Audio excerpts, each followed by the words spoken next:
you very much, everybody.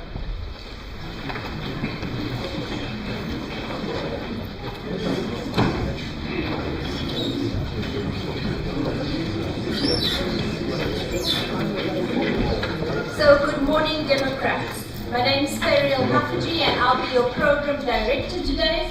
The reason for that is probably because I was the biggest fangirl of the Zondo Commission, but also hopefully because I am a foe of state capture.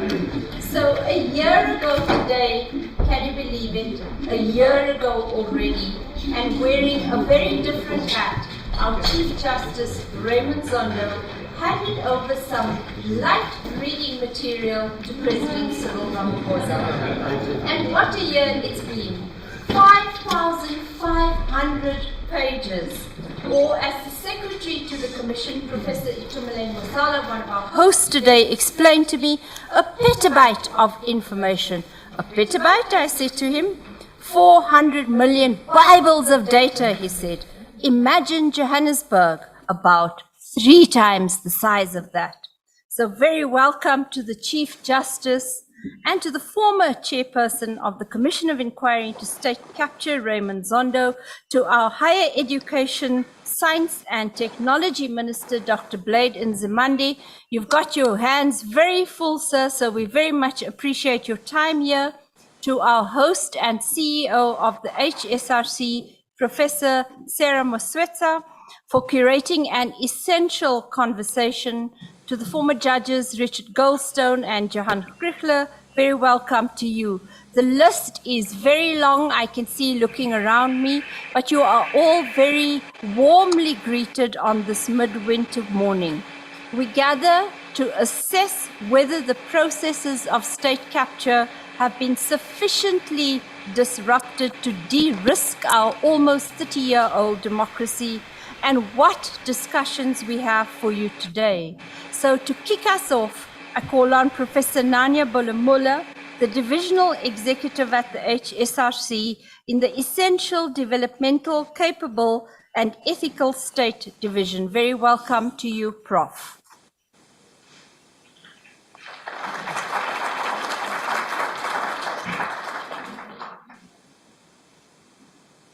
Thank you very much, Ferial, for your warm welcome. I wish to greet you all as well on this cold Pretoria day. We hope that you feel welcome. We hope that you enjoy this day, this very momentous and special day that we are celebrating today. It is a year, as Ferial has said, and since Chief Justice Zondo handed over the first volumes of the Commission's report to the President, Cyril Ramaphosa. In an act of transparency, those very volumes were then released simultaneously to the public. Good thing they weren't exactly bite-sized pieces, but we did receive, every time the President received the volumes, the public was able to read them as well. And I think that we can congratulate both the Commission and the Presidency for that level of transparency that we saw during the time of the Commission. We are honored to have with us our Minister of Higher Education, Science and Innovation, Dr. Blade Nzimande, our keynote speaker, Chief Justice Zondo, the Chief Executive Officer of the Human Sciences Research Council, Professor Sarah Moswetsa, and the Chair of the Human Sciences Research Council Board, Dr. Cassius Lubisi, as well as former Constitutional Court judges, Johan Krichler and Richard Goldstone, who really started everything for us on the first bench of the Constitutional Court. This room is filled with important people, and I want to acknowledge the presence of each and every one of you, including the young people who are here with us today. We hope that you learn a lot from this experience, as we will, I am sure. This colloquium looks back on the years of state capture and corruption, and the hearings that exposed it in all of its seediness and filth. But in the main, it focuses on the future. Where are we going? What has changed our trajectory? Has it changed? And is our democracy at risk? As stated by our Chief Justice, I am quite sure that corruption has no place in a constitutional democracy. It deprives people of services that they are entitled to, and we have to find mechanisms and ways to stop it, to bring it to an absolute minimum. And I think that that's what we need to think about going forward, how to bring it either to a close or to an absolute minimum.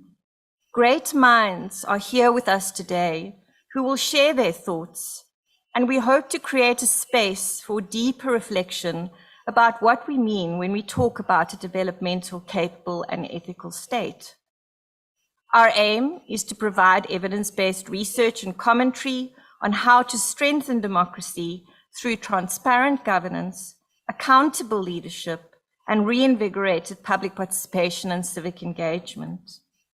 In his new book, Zondo at Your Fingertips, Paul Holden, who gave evidence at the Commission, identifies 8 ways in which the Commission changed South Africa. Resources were deployed in ways that unmatched since the Truth and Reconciliation Commission. It exposed a political reality that cannot be obscured or denied. The Commission was truly globally unique. It was a really powerful, centralized node to draw in investigative capacities of the state. There are concrete results. It was an act of unparalleled and quite radical transparency. And the Commission's approach to civil society was a breath of fresh air. Besides acknowledging these significant changes and calling for our state capture perpetrators to be in orange, to be brought to book, we must go even further to build a state and a society that puts people and the planet at the center. The state plays an important role in shaping politics, economic, and social life, and in guiding its developmental trajectory. In the past few decades, in particular, the South African state has faced several challenges that has frustrated its stated objective of building a democratic and inclusive society based on the principles of the Freedom Charter.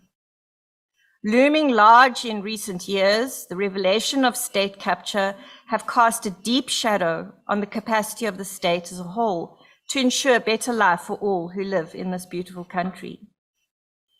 This has called into question the legitimacy of the state, as well as that of the Constitution, and has led to diminished trust in democracy and in the constitutionally established institutions meant to uphold democracy. Turmoil within the governing party and the shift towards coalition politics have complicated the nation's political landscape and raised additional questions about the configuration of our state and society at large. The state has struggled to cope with all sorts of things outside of its control: economic impacts of COVID-19 pandemic, low economic growth, alarming levels of youth unemployment, gender-based violence and femicide, gangsterism, a global rise in food, water, and energy security, and increasing conflict across the world. These developments have exposed deep-seated and systemic problems with which we must grapple, along with continued corruption, fighting continued corruption, and the uncomfortable presence of its perpetrators who still occupy positions of influence and power. We cannot afford to be complacent or to lose hope. Our hope, I believe, still lies in our Constitution, not only as a legal document, but a testimony to transformative thinking and aspirations underlaid by values and principles that we should all hold dear. Loose talk of a constitution that has failed us, of democracy that has failed us, is quite frankly disingenuous and dangerous. South Africa needs a mass campaign by civil society, business, the media, and political organizations, we, the people, to increase knowledge and understanding of the role of the Constitution in order to thwart the campaign by the corrupt, the incompetent, and the populist to blame the Constitution for our socio-economic ills. The Human Sciences Research Council administered Social Attitude Survey has shown that there is a profound lack of knowledge amongst South Africans about the Constitution and even about the Commission, as we will hear later. We need to create awareness. We need awareness campaigns and we need education campaigns. We need, even at the level of early childhood development, primary, high school, and tertiary education levels, to teach the values of the Constitution, which will boost our sense of ownership over the Constitution that birthed our democracy. Chief Justice Zondo and the Commission were able to do their work precisely because the Constitution provides an enabling framework for such endeavors. Clearly, for those who wish to pillage and plunder the coffers of the state, the Constitution is a hindrance. Let it remain so. In the words of the late Justice Ismail Mohammed, who wrote so beautifully, the South African Constitution retains from the past only what is defensible and represents a decisive break from and a ringing rejection of the part of the past that is disgracefully racist, authoritarian, insular, and repressive. A vigorous identification of and commitment to a democratic, universalistic, caring, and aspirationally egalitarian ethos is expressly articulated in the Constitution. The contrast between the past, which it repudiates, and the future to which it seeks to commit is stark and dramatic. The break between the past and the future. It is the future which occupies our minds today, one that is starkly and dramatically different from the past. Thank you.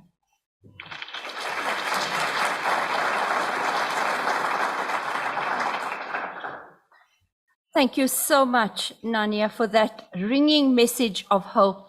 I find that the narrative that it's all going to hell in a handbasket is really not healthy for our country, and I hope that today can be future-focused and solutions-oriented.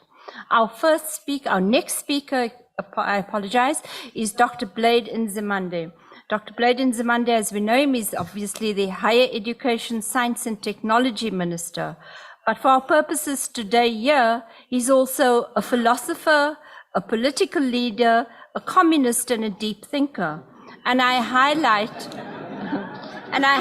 that identity just to remind us that it was the Communist Party which first put this notion of state capture into the public minds and gave us a literacy by which to understand what was happening to our country. Very welcome, sir.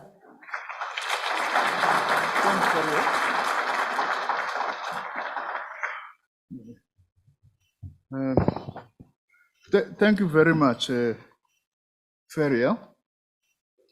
I was hoping that, Professor Moswetsi, I'm going to find a more user-friendly podium here, since the HSRC is one of my entities. When I became minister, I should have just lowered this a little bit. Otherwise, I don't want only my hair to be seen by the audience. Thank you very much. Let me start by thanking you, Program Director Feria, and of course, special greetings to our Chief Justice, Raymond Zondo. I must also say that I've seen some other justices here, Justice Krichler and Justice Goldstone, who was the first and the last commission that I appeared before as a matter of interest in Pietermaritzburg City Hall in the early 90s. Let me also greet our Director General of the Department of Science and Innovation, Dr. Philip Jwaka, Dr. Cassius Lubisi, the Chair of the HSRC Board, Professor Sarah Muswetsa, the CEO of the HSRC, as well as my special advisors who are here, Dr. Swartz and Mr. Ngaba Ngandela, Professor Mcebisi Ndletjana of the Department of Politics and International Relations at UJ, Professor Itumeleng Mosala. I don't know whether to call you former. You were correcting me that we are just not, maybe just not as yet a former secretary of the commission, because we are still doing a lot of work. Advocate Vusi Pikoli, senior advisor, and our former NDPP, Dr. Ptelezi, the executive director of Public Affairs Research Institute. All government officials who are here and all other participants who are here, including representatives from my other entity, the CSIR. I'm very delighted to be joining you today to make these opening remarks on such an important occasion.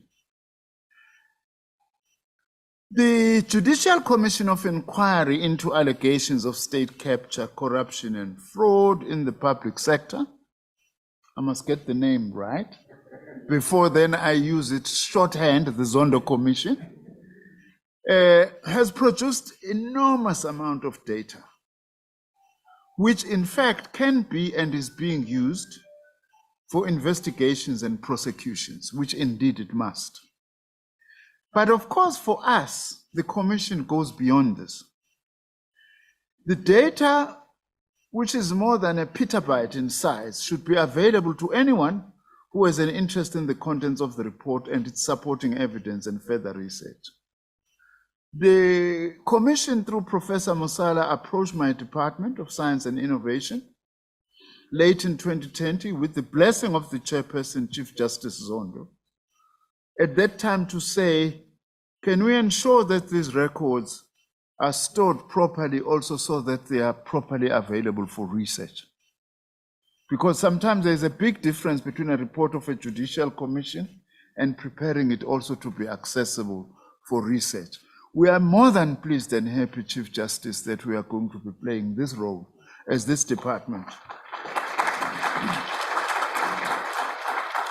I also do want to say also that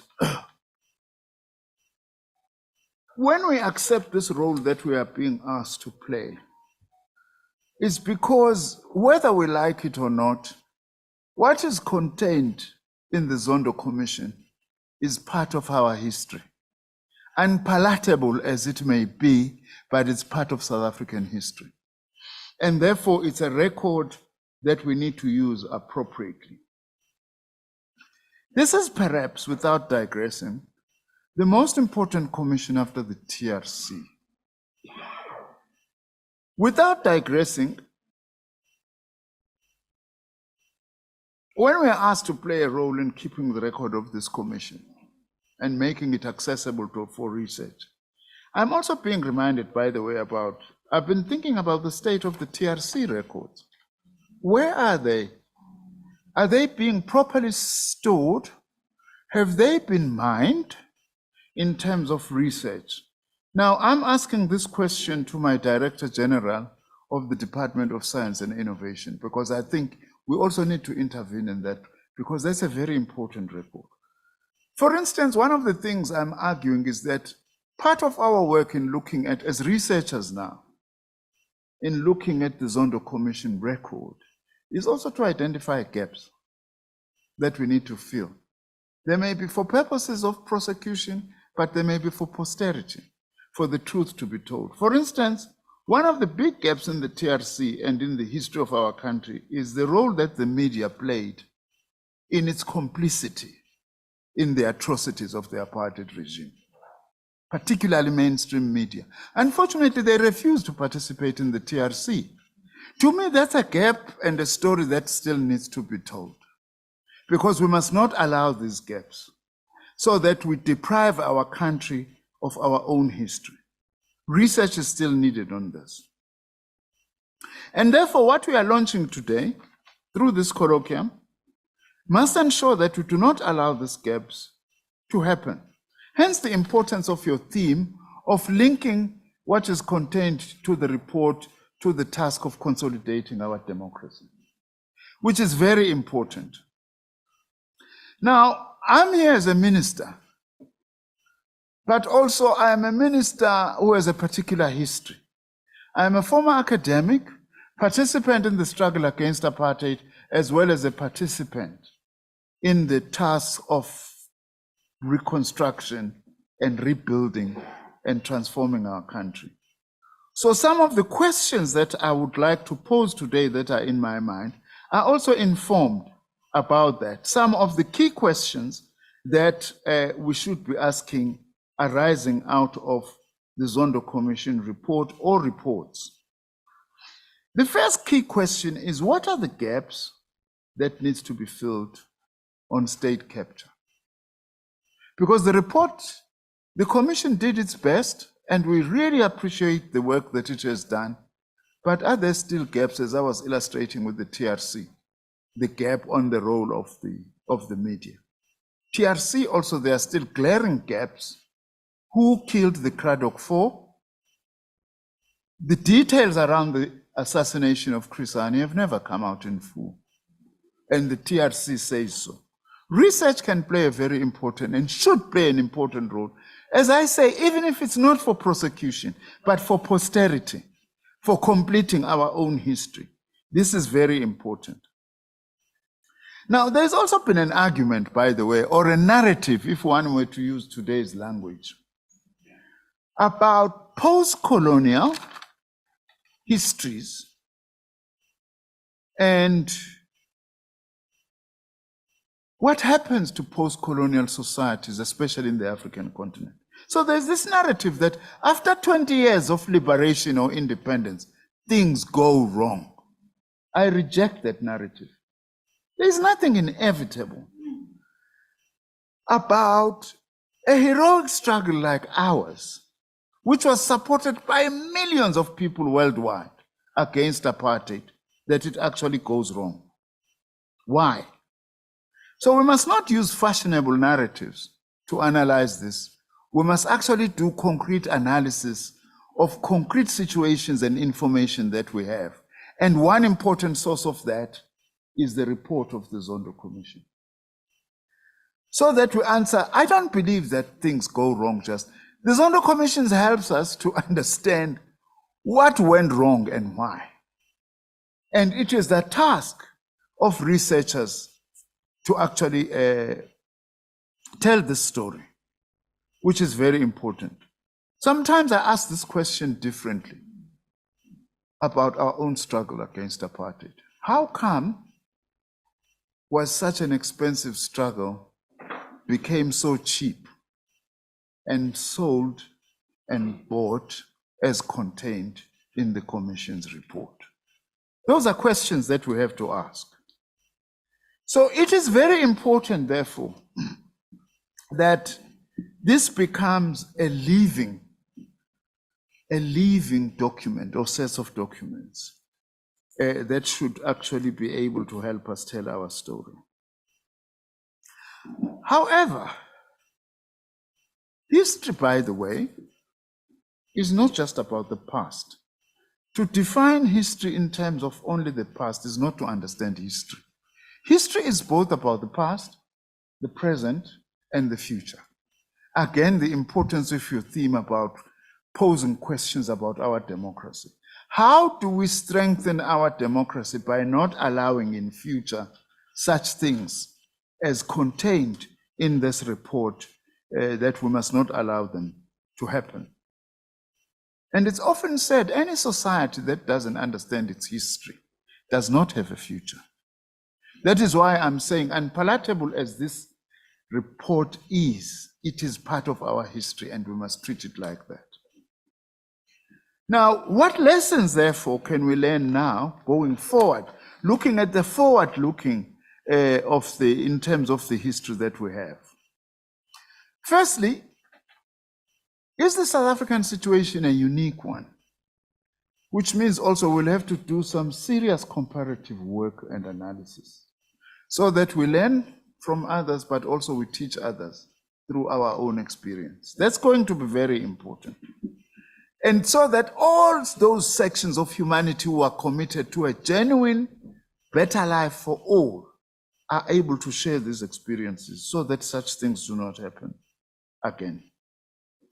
Now, in taking forward the contents of this report or reports, it will also be important, by the way, to also do a critique of the report itself. Now, Chief Justice, as a judge, you will understand this. Judges can be ruthless in coming to a conclusion, and in analysis, what nonsense. They don't use that language, but what nonsense is this that you have brought before me, and so on. We also, as researchers and academics, we have that habit. It's a good habit. For instance, one critical question we need to ask about what is contained in the report: to what extent is our adoption of the Washington Consensus as a country from 1996 laid the basis for state capture? It's a question that is worth asking. How can we come from such a hugely unequal society and think that an unfettered free market is going to correct the inequalities that we actually inherited? It's a very serious question that we need to ask. If I had appeared before you, Chief Justice Zondo, I would have presented this question, for instance, and say, there's a context. I haven't come to report anyone. I've just come to try and give this particular context. Of course, I know that judges don't like some people who just come with speculation, analysis. They even use the word, sometimes that's moot. We are not interested in that. We're interested in the facts before us. But for us as researchers, that's the question that we actually need to ask. Is there no connection? I'm even interested, by the way, for researchers to look into the interconnection between what is contained in the TRC and what is contained in the Zondo Commission report. Because it's an important part of telling our own history so that we understand where we are. Chief Justice, my own critique, by the way, one of my own critiques of some of the assumptions I see, Professor Musala, embedded in the report is that it tends to assume that where the state has failed, the private sector can correct. Now, I have a problem with that because corruption often always involves both the public and the private sector. It's a partnership, it's a combination that is always there. So we also need to examine that, quite critically as researchers, as part of enriching, not as part of rubbishing. I don't want to be, I don't think that we should actually rubbish. Anyway, whoever tries to rubbish the commission as reflecting a part of our own history won't succeed. It's not to rubbish the commission, but also to enrich the work and allow us to actually do something better. Now, let me move in conclusion to say this. I want to state here, Professor Musala, especially because my DGs is here. One thing nice about being a minister, Chief Justice, is that you can just instruct your officials here in front of everyone and they are committed.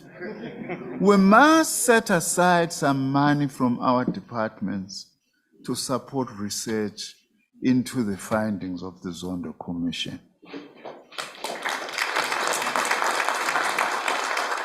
Including DG, the establishment of 1 or 2 research chairs using our National Research Foundation. We will not be able to provide all the money that will be needed, but I commit that, Chief Justice, we will make a financial contribution on that score. Let me conclude then once more by thanking yourself, Chief Justice.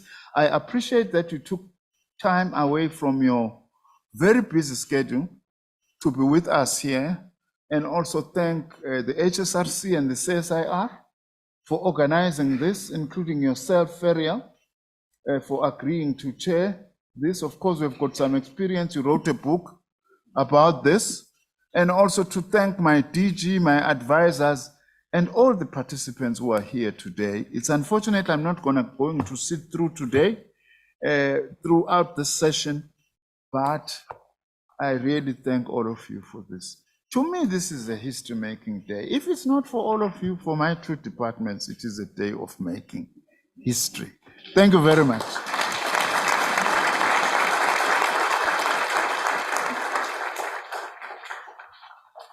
Thank you very much, Dr. Lubisi. I trust you were recording the part about some funds being set aside to study it.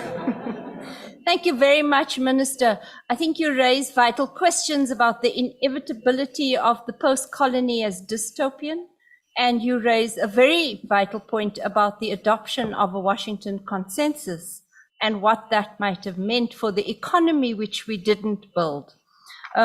So to move on now, thank you very much, sir, for many of your thoughts there. Its excavation was painful, but its methods were salutary and its truths a work of record and of archive about which we can never say, I didn't know, and how did we get there? It's all there for us in the Commission of Inquiry volumes to learn from, to insure against, and to make good on. Its chairperson, who is here with us today wearing a different hat, never ever missed a session, and there were hundreds of sessions. He listened with an intense focus, and he thanked every person, sinner or saint, who honored the invitation to come and tell their truths. You're lucky you didn't get the invitation, Minister, although I do hear how you what you wanted to say there. So very welcome, Chief Justice, and thank you for taking time from the Constitutional Court to be with us today. You are most welcomed.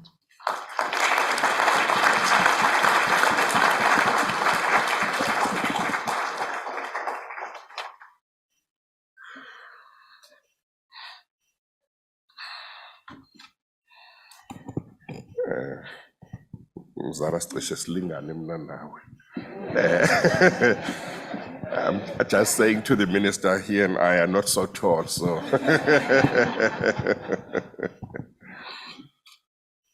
Thank you very much, Program Director, Professor Muller, the Chairperson, Dr. Lubisi, Minister of Science and Innovation, Dr. Blade Nzimande, Justice Goldstone, Justice Krichler, that I'm very happy to see here today. I haven't seen them in a very, very long time, and it's colleagues that I have a very high regard for because they were the first team. I call them the first team, the first justices of our Constitutional Court who paved the way for all of us. So I'm very pleased to see them.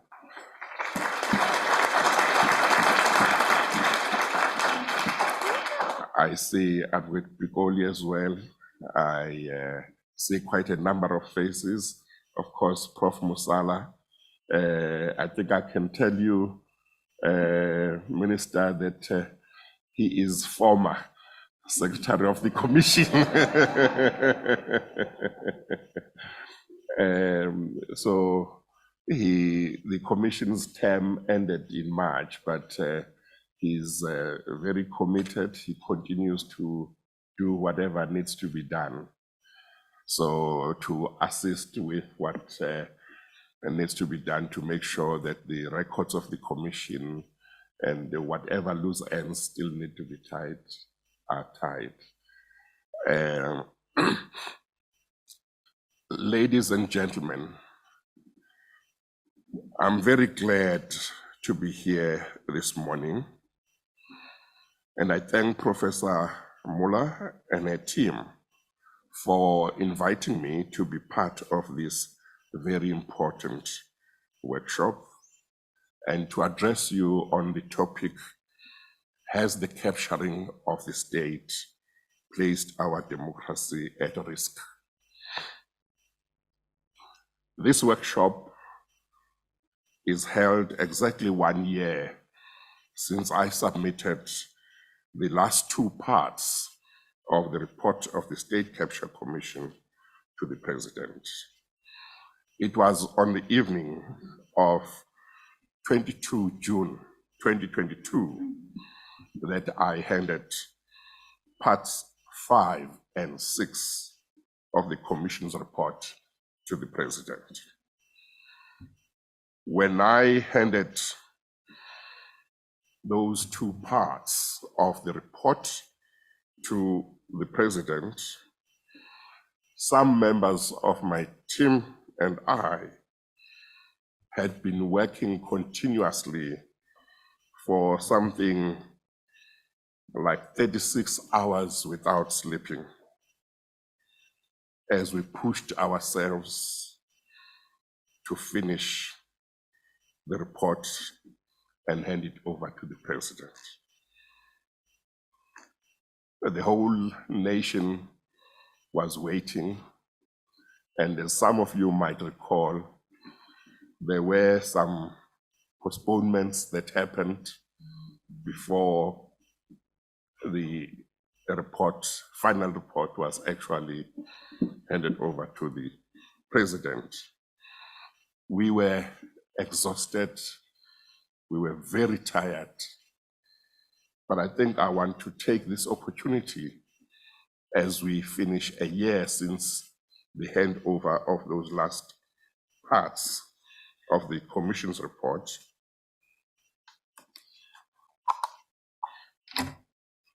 to once again acknowledge the contribution of the whole team in the Commission to the work of the Commission, the legal team, the investigation team, the Secretariat, everybody.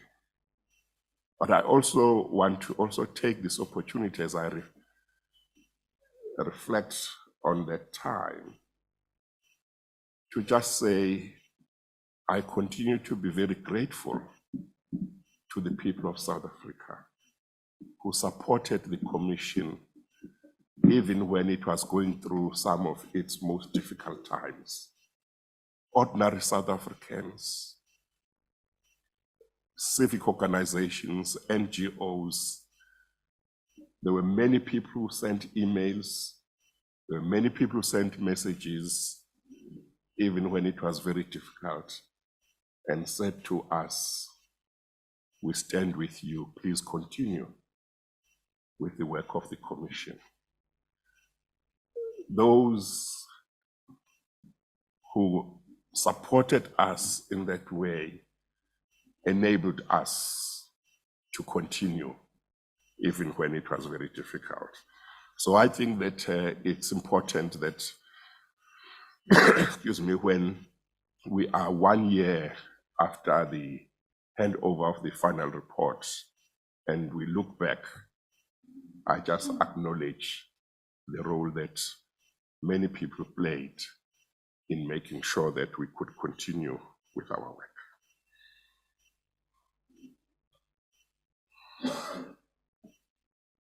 I therefore think that it is very important that we meet in this fashion a year since the handover of the last 2 parts of the report, because a year is a reasonable time to reflect on the work of the Commission.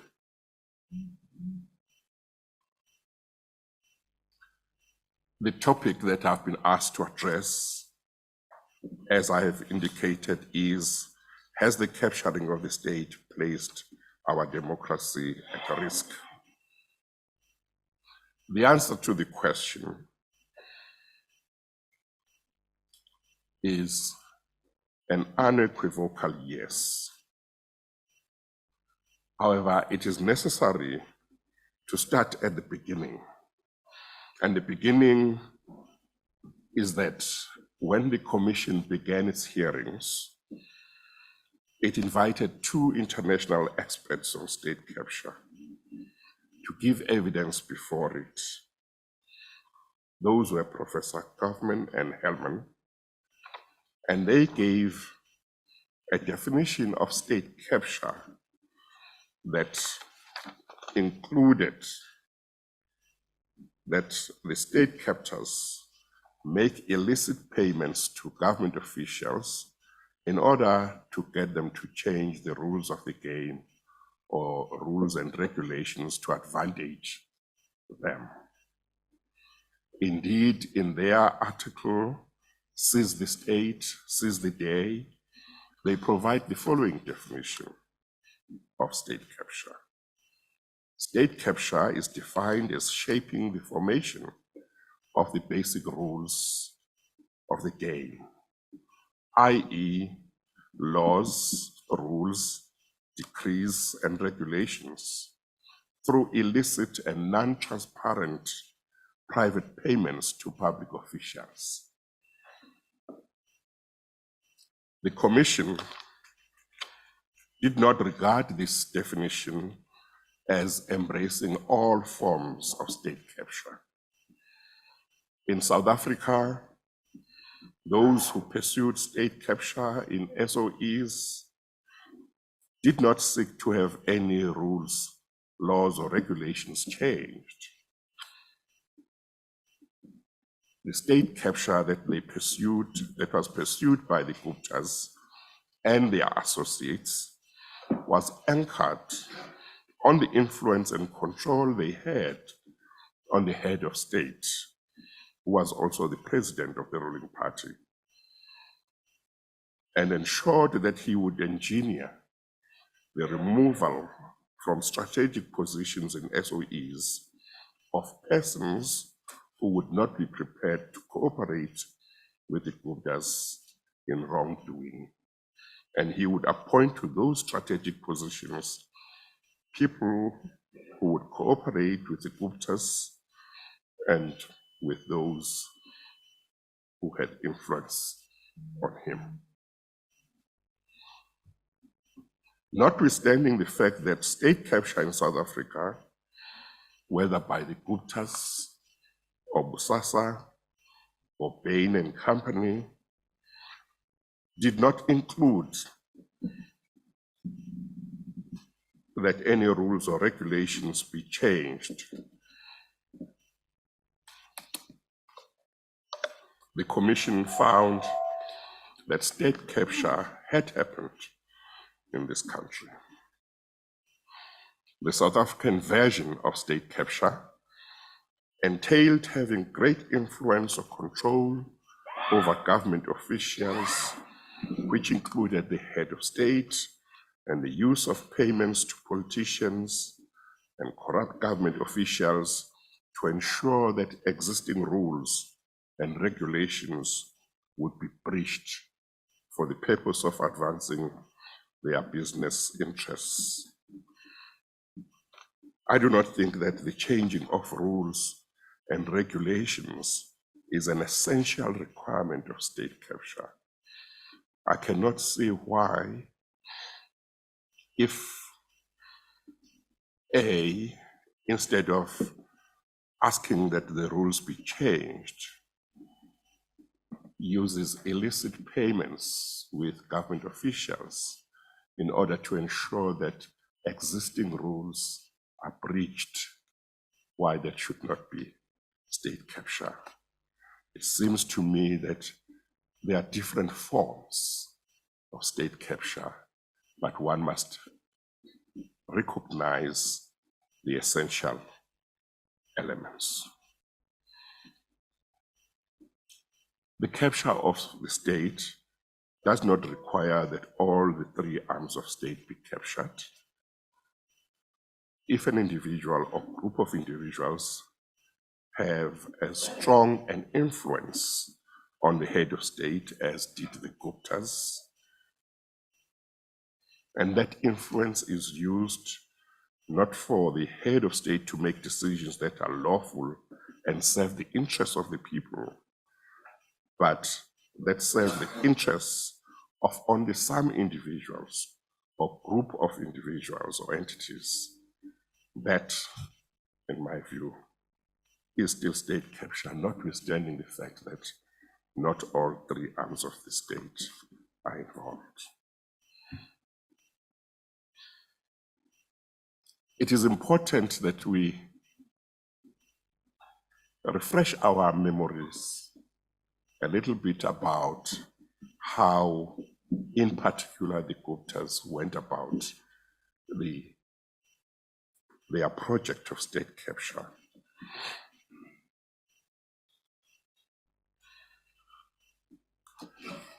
There is no doubt when one goes through the evidence that was heard by the commission that the Guptas and those who worked with them had planned this project in good time and worked on it for quite some time. You will remember that in 2009, we had a general election, and that after the election, President Zuma became the president of the country. But the Guptas had been close to the family for quite a few years before that. But where they started was with Transnet after the departure of Maria Ramos. The evidence that the commission had might not be so strong to say that in regard to why President Zuma insisted on Mr. Gama being the CEO of Transnet, that it was the Guptas, but what happened afterwards suggests very strongly that it may have been. Now, that was 2009. So for about 2 years, President Zuma did not want the position to be filled. That is the position of CEO of Transnet, because he wanted Mr. Gama. And this was at a time when Mr. Gama had gone through a very fair disciplinary process chaired by a member of the Johannesburg Bar, an independent person who wrote a very thorough judgment and made findings against him. But nevertheless, Mr. Zuma wanted Mr. Gama to be the CEO of Transnet. For over 2 years, the vacancy was not filled. On the 7th of December 2010, the Gupta's newspaper came out for the first time, and it said Mr. Brian Molefe would be the CEO of Transnet. Within 3 or 4 months thereafter, he became Group CEO of Transnet, that is Mr. Brian Molefe. If you move from Transnet at that time and you go to Denel, you will find that they were already working at Denel in 2011. They met with Mr. Riaz Saluji, who was CEO of Denel, and tried to see if he could cooperate with them. But they were frustrated because he didn't cooperate with them. And it seems that they then left that project, or shelved it, because also the board that was there was a board that was very professional and that had done a very good job. And it seems from all the evidence was made up of people of integrity. What they had done in the meantime is that in 2015, they then went to Eskom. They've been to Transnet. Mr. Brian Molefe was there, and in the board of Transnet, there are certain people that they put in there. Then they moved to Eskom. And then this, in 2015, the month of March becomes very important in the Gupta state capture, because a lot of things happened during that month. But also the year of 2015 is quite important because later in the year, other events happen which go to the issue of state capture. In March, you have a meeting involving, which was meant to include Mr. Zuma, Mr. Dumyeni, and a gentleman called Mr. Linnell at Matlambandlovu, where they were going to discuss the removal of certain officials at ESCOM. That meeting did not ultimately have Mr. Zuma, but the other two continued. Then on the 8th of March, you have a meeting in Mr. Zuma's official residence in Durban, where the plan for the removal of certain executives at ESCOM is discussed. But that plan was not a plan that was done or made in that meeting. That plan had been made elsewhere, and the real people who were behind it were not in that meeting except for Mr. Zuma, who spent a certain amount of time there. And then on the 10th of March, you have a board meeting at ESCOM. Now, this board was a board which the Guptas had already made sure included a lot of people who had a relationship with them or their associates. And that board then discusses the removal or suspension of certain executives. Ultimately, they are suspended the following day on the 11th. But the 10th of March is also an important date when we look at how the Guptas went about their state capture project.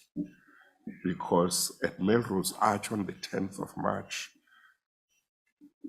Mr. Essa met with Mr. Koko from ESCOM, and the two of them invited certain officials of ESCOM and discussed with them the fact that there were going to be certain suspensions and discussed the issue of who would act in what positions. And that is the 10th of March. 11th of March, the suspensions happen. Within 3-4 months after that, they are removed completely. They are offered lots of money to go away. And in the meantime, Mr. Brian Molefe is seconded from Transnet to ESCOM. He whose assumption of the position of CEO of Transnet was foretold by the Gupta newspaper. And then Mr. Anuj Singh takes the position of Chief Financial Officer. And the rest of what happened after that, we all know. But they then take exactly that plan they used at ESCOM and go to Denel. And at Denel, they made sure that Minister Brown, who the commission found had a relationship with the Guptas, which he denied, that she made sure that the people, most of the people who were appointed to the board of Denel had a relationship with the Guptas. And they took as chairperson an attorney who had been struck off the roll for a few years and was readmitted. But when you try and find out how he was readmitted, it becomes a very difficult thing, because the judgment that relates to his being struck off shows that this was somebody that didn't have integrity.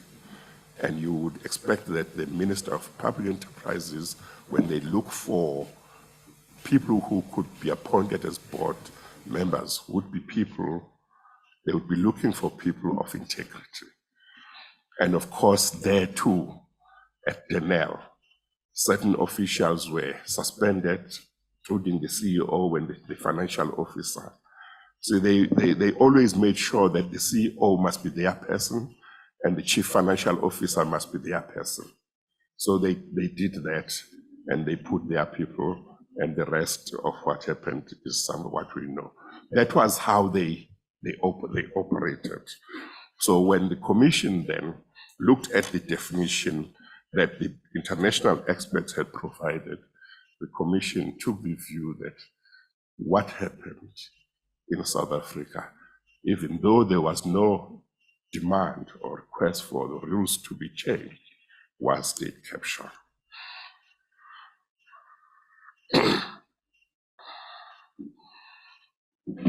It will be seen that whether one is dealing with the phenomenon of state capture as defined by Professors Hellman or Kaufman, or with the South African version of state capture places our democracy at risk.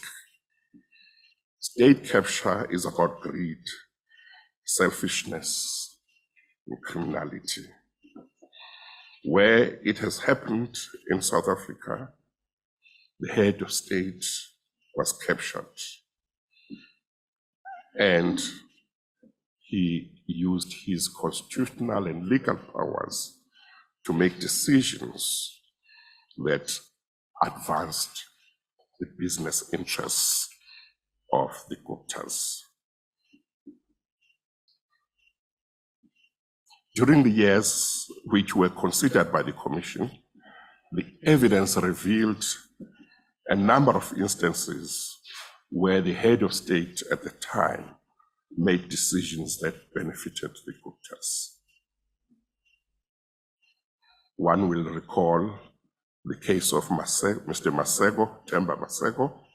One will recall the case of the removal of certain executives at ESCOM. One will recall, in a different context, how, as the judgment of the Constitutional Court in Corruption Watch reveals, he did everything to push the National Director of Public Prosecutions at the time, Mr. Ngasana, out of that position in circumstances where there was no valid reason for it.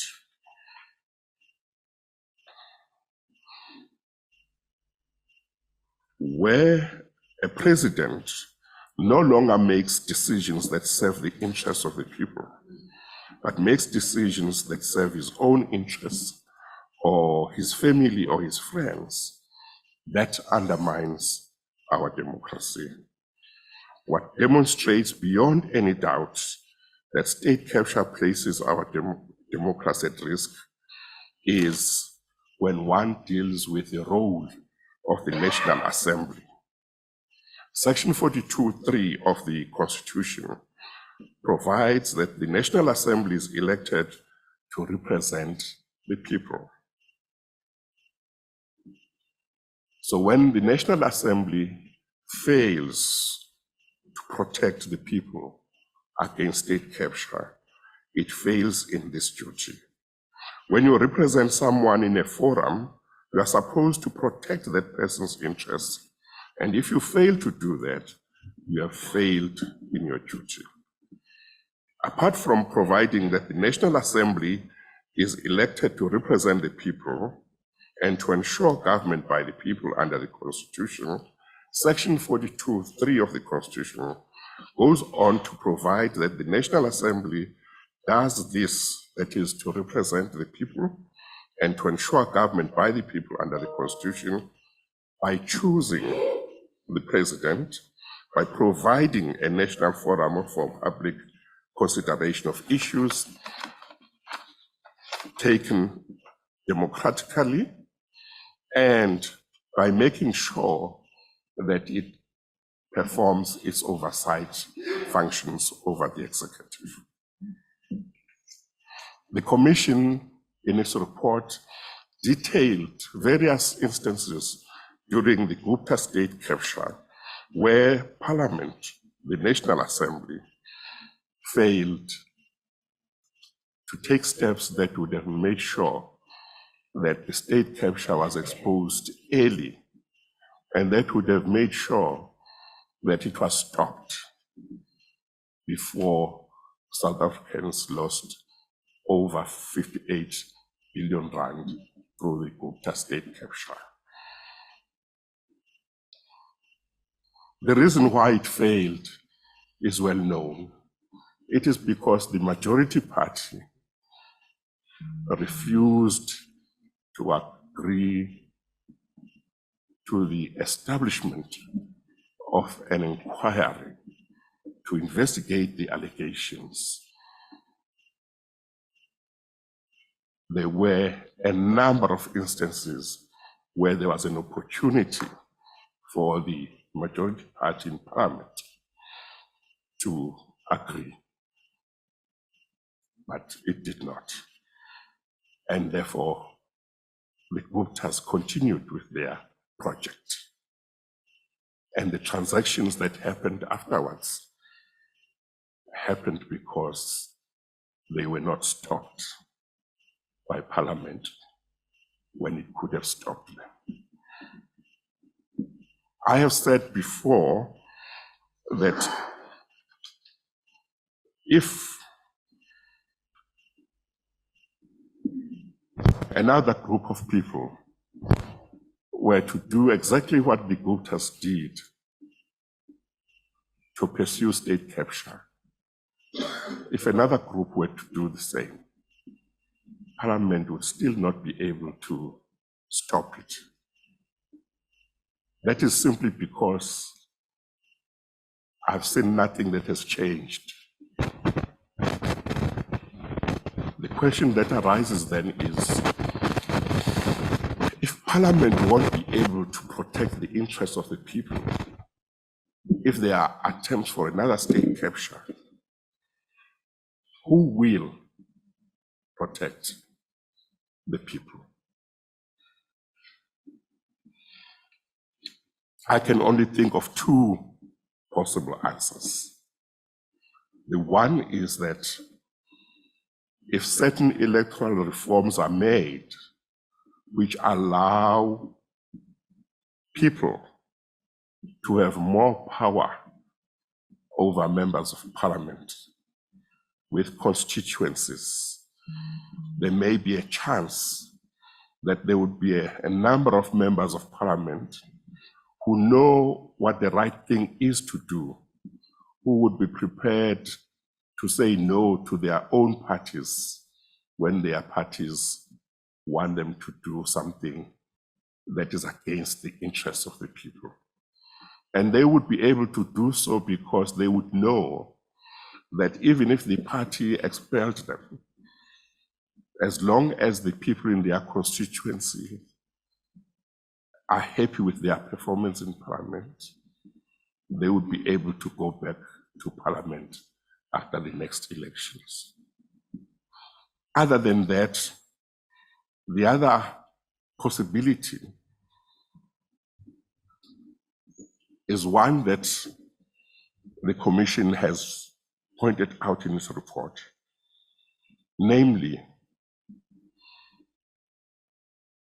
there should be a standing anti-state capture and anti-corruption commission that works the same way as the commission that I was honored to chair, which can call anybody, whether it's the president or any member of Parliament or any minister, to come and answer questions where there are allegations of corruption and state capture. So that even if the majority in Parliament do not want certain questions to be asked or protect ministers and the president from certain questions, in that commission, there would be full opportunity for everything to be explored, and the evidence given and the answers given would be given in the open. So at least there would be nothing that could be swept under the carpet. And the hope is that if you have state capture and through that commission, it is established that there is serious corruption and state capture, there would be a strong public opinion, which might force even a majority in parliament that didn't want to do something to actually do something because of the strong public opinion. The last one is simply that we have to trust the citizens of this country. I believe in active citizenry. I believe that the people of South Africa are the ones who must take their destiny in their own hands. They are the ones who must say, we have had state capture, but it is not going to happen again. They must be the ones who say, never, never, and never again. They are the ones who must see which leaders are tolerant of corruption. Because South Africa right now doesn't need leaders who are tolerant of corruption. It needs leaders who are prepared to go very far to fight corruption. So my belief is that when everything else fails, it is you, the people, that give me hope. It is you, the people, that I believe will make sure that this country is turned around. Thank you.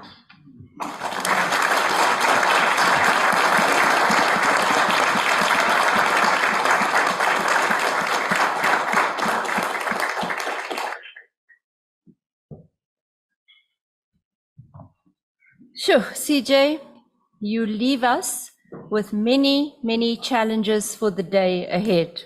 It is you, the people, who must ensure that this does not happen again. I've seen nothing that has changed, and that's in relation to Parliament. March the 15th, 2015, have we learned its lessons? Thank you very much for an excellent keynote address, which sets a perfect foundation for the rest of the day. Before you take your leave of us, there's a special message for you, Chief Justice, and it comes from someone who's become a bit of a rock star. So George Clooney and Amal Clooney set up a foundation, and they decide that they're going to host an annual set of Global Human Rights Awards. And what do they call them? The Albies. So Albie Sachs has a message for you, Chief Justice Zondo. Thank you very much.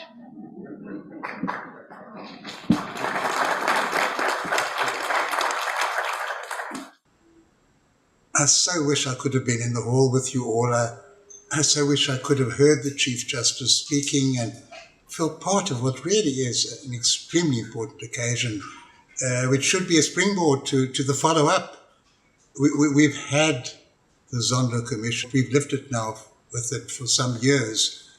And I just wish to underline how significant it is already, independently of what follows, how in a way it has already transformed the landscape in South Africa. It's had an enormous impact already on what you might call the South African culture, what people are saying and demanding and thinking, how government behaves, how people on the ground feel.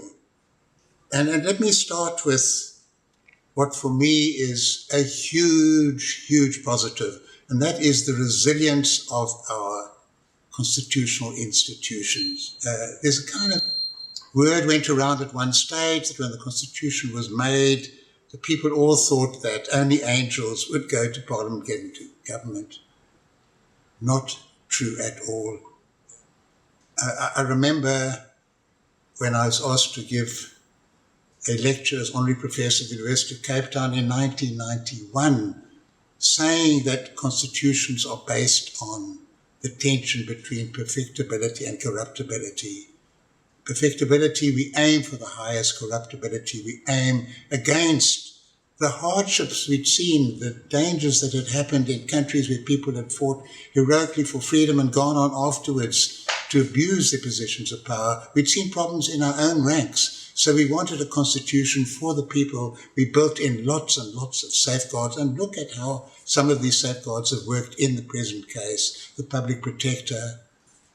I played a small role in the creation of the position of the public protector. I've been bombed in 1988, and I'm looking, what can I do to prepare for a new constitution in South Africa? Go to Norway. That's a democratic country with open society and strong community, social justice, part and parcel of the culture of the country. I discovered the constitution meant almost nothing. Everything depended on the values of the country and constitutionalism, the principal constitution for everything. The constitution as a document didn't matter, but I came across the ombudsman and said, that's what we need in South Africa. I brought it back, and I found an immense support for the idea. We didn't like the term ombudsman, but we came up with the term public protector.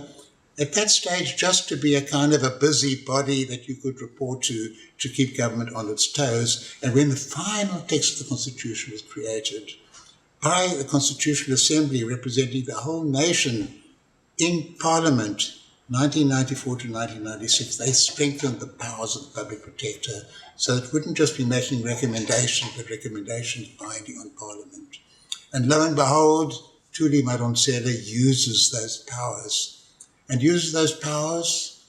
to command the president to create a commission of inquiry, to inquire into his misdeeds. Everybody knew he was the person mentioned in the report facing the most criticism of any particular political figure, and insisting that it be the Chief Justice who appoints the person to inquire into the alleged misdemeanors, and then the nation hears the name of Raymond Zondo.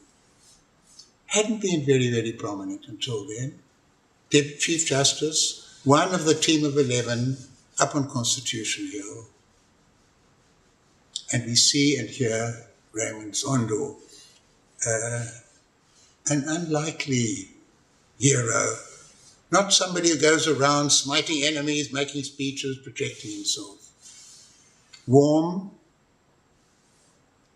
collected, focused, happens to have a very lovely, rich baritone voice that makes listening to him a pleasure, not something that all members of the judiciary have, but above all imbued with the spirit of the Constitution and focusing on the task at hand.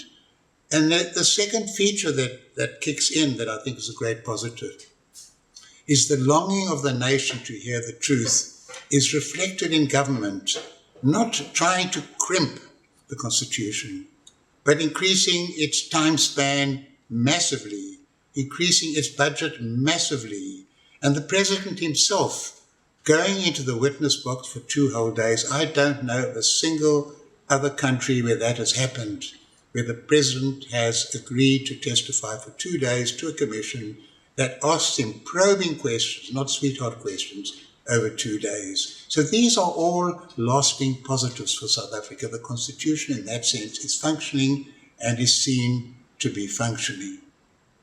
And finally, the report itself. It's a massive report, quite physically massive, high, heavy to carry. The people joked at the time of the actual release of the report. It's not even the detail that in the report that matters. It's the fact that we South Africans had the capacity, the intensity, the organization, the funding and the personnel to look deep into ourselves, to look deep into our failures. And with the person of Raymond Zondo at the head, we've got the story. We've got many, many stories. No one can deny that awful things happened. in our government, at very high reaches of government, in recent memory here in South Africa. And that to me is a huge achievement. The next phase would be people are longing to see the scoundrels being held to account, crooks going to jail. Lots of money has been recovered, the huge expenditures on this massive hearings that were held and so on. From the crooks, in many cases, this internationally well-known high and mighty accounting companies and other financial service agencies conniving at and contributing, supporting to these terrible things that happened. So now it's over to the next phase. Let justice be done. Let the recommendations of the Zondo Commission be fulfilled as much as possible. Let us aim for 100% success. But already we've achieved, I would say, 60, 70% success. We've got the truth to come out. We've helped to change the culture of South Africa. What was looking like becoming the South African way now can be condemned as a South African practice that's been unearthed, exposed, denounced by Raymond Zondo. Thank you, Raymond Zondo. Once upon a time, I was a judge sitting up and reading your judgments from the Labour Appeal Court. Now I'm just, we called defunct functus, a former judge, but taking enormous pride in yourself, in your role as Chief Justice, in your colleagues on the Constitutional Court, and in the Constitution that we created to be a bastion for the liberty we've been fighting for the hopes that we want, and also a mechanism for dealing with the crooks and scoundrels in our society. Chief Justice Raymond Zondo, on behalf of the HSRC and the organizing committee, I want to thank you for your commitment to exposing state capture and corruption, for your patience and perseverance in bringing the Commission to a weighty conclusion, yes, in both senses of the word, and for gracing us with your presence today and delivering a sobering and inspirational address that contextualizes state capture so beautifully. I think we can say without fear of contradiction that you, sir, are a national treasure.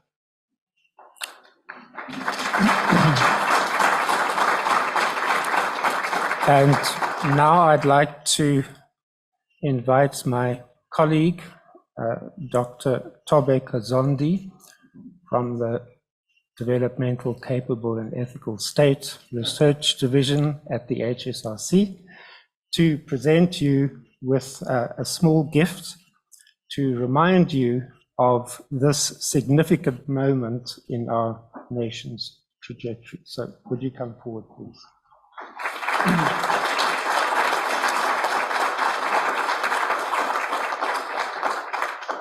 Yes, we don't know if we want to do this for the pictures.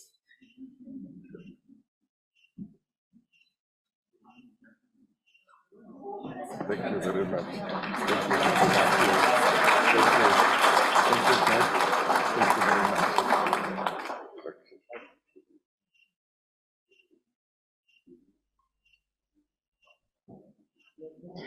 Thank you, everybody. I've always wanted to say this, so all rise as the Chief Justice and the Minister leave, and then we all go to tea thereafter. If we could stand for the Chief Justice to leave. Thank you.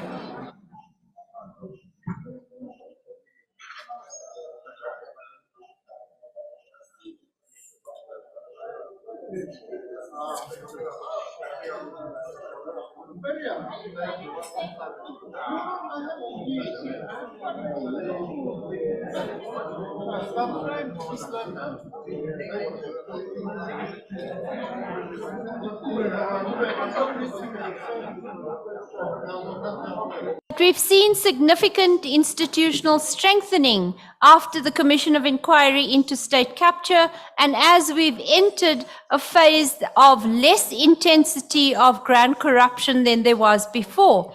So very painfully, SARS has clearly been reformed, as I'm sure we all feel from all those calls. I've just completed reading the latest annual report of the National Prosecuting Authority, and it's quite clear to me that there is real reform happening there. But obviously, and this may be a bias, the cherry on the top of our crown is the Special Investigating Unit and, of course, the Auditor General's Office. And to tell us more today is the Deputy Auditor General, Mr. Vonani Chauke. Thank you, welcome, and thank you for your patience. We're running a bit late.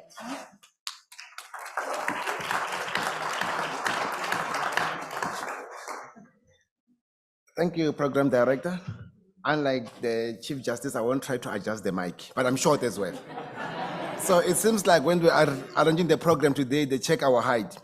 I'd like to greet everyone here, especially the former Chief Justices. My dad realized that I will never be a Chief Justice in my life, so he gave me justice in my name. So during the elections of 1994, when you were chairing the Electoral Commission, people used to call me by your surname, so I really appreciate it. We're given a quick task just to say, what is our reflection as the Auditor General? And on behalf of AG Tsakani Maluleke, who unfortunately could not be here today, I would like to share with you our reflection on what has happened. I had the pleasure of meeting the Chief Justice 2 weeks ago. That meeting was limited to the leaders in the audit profession. And you will notice that in the recommendation of the Chief Justice report on para 34, he specifically indicated that the Office of the Auditor General should be capacitated to audit all public entities. I cannot underline or bold all when I mention it. If it was a state, if it was a presentation, I would indicate that. But it's impractical for us to audit everything. We do appreciate the vote of confidence from the Commission to the audit profession and specifically to the AGSA as an office. However, if AG Tsakani Maluleke was here, she will share with you all the importance of the accountability ecosystem. The foundation of that accountability ecosystem is active citizenry. And I'd like to remind you of some of the comments that the Chief Justice said earlier. So our model of what will prevent the corruption, the rot, and the state capture from occurring again will not be placed on other people, but us as citizens. And right now, I'm not talking to you as a DAG, but I'm talking to you as a South African citizens. It is our responsibility to ensure that if we want to leave this country in a good hand, we want to leave this country in a better shape than we found it to be, we have to act our role as citizens. Sometimes as professionals, we hide behind the professional responsibilities and do not take our role as citizens actively. So whatever we may have and whatever hats that we might be wearing today, I do think that there is one hat that is very critical. We have the mindset, we have the capability to be able to lead by example in being that active citizens. And this talk to us being visible in our communities to be able to do what needs to be done. So in the ecosystem, there are various layers that we have put in there. And I would like to talk about and emphasize some of the things that allowed the state capture to happen, but focus more on the future. And I hope that the deliberations today, you will build on that in terms of how do we strengthen those other lines of defense. So while the Commission said that we should rely on audit, and it is a valuable tool, but the fact is, auditors come after the fact. You have seen in the recent past when there was COVID, the office of the AG was called upon to audit, and we could see the value of auditing real time. But practically in an everyday situation, we cannot do that. We only come after the fact. So it is important that we have the other lines of defense being effective. When the president declared a state of disaster in KZN and Eastern Cape last year, he emphasized that the office will be called upon to come and audit. And while we appreciate that extra mandate that has been given to the office, we want to emphasize that let's get the other lines to work. When the Chief Justice was speaking earlier on, he gave specific dates and specific appointments that will say a person who has been given the responsibility to appoint someone who's got questionable ethics should not appoint that person. He explained how the accountability ecosystem was weakened, especially at the board level. So we need to strengthen our boards, which means how do we address that? I hope you're going to be able to answer those questions. This whole system was based on people of integrity making the right decisions on behalf of the state or the state-owned companies. The way that the Chief Justice explained this whole thing and it make it so practical, you could see that the boards were weakened. So boards that are supposed to hold the executive to account were no longer working. In the examples that he gave, he indicated that the executive, the CEO and the CFOs were the one who were, the good ones were removed. But good thing that we need to note as part of these things that there were some good examples of people who stood their ground. He mentioned in detail, without mentioning the name, the ESCOM example. There was certain executives who stood their ground. So what do we do with those executives who stand their ground? We need to create an environment where instead of waiting for the audit, whistleblowers who pick up some of these things are protected. We have seen an environment where people see things on the ground, they know that things are not going right, and some have got the ethical posture to be able to cite those issues. But do we protect them? Do we have an environment that protects these people? I like the final recommendation where he recommended that we might need a body that is a standing body that helps you to report these things that happen and they can call anyone, which I think it's a great idea. But the reality is that body will be burdened with so many cases if we don't act our part in all the various layers. So our view as the Office of the Auditor General is that some of the things that needs to be strengthened is placing people who have got the right integrity in governance structures. And that should be simple. We should be able to vet these people and place the people that have got integrity. We know each other. And in those cases, there were certain board members, when you look in some of these state-owned entities, that were there. Their voice was not heard. Those of you who remembers the state captures interview, there were instances of good people who resigned from this board. Instead of us protecting them and listening to them, we allow them to resign. Sometimes some of these people don't have the means to resign because that is their livelihood. So it's important for us as a country to say, how do we deal with those areas and don't allow things to continue?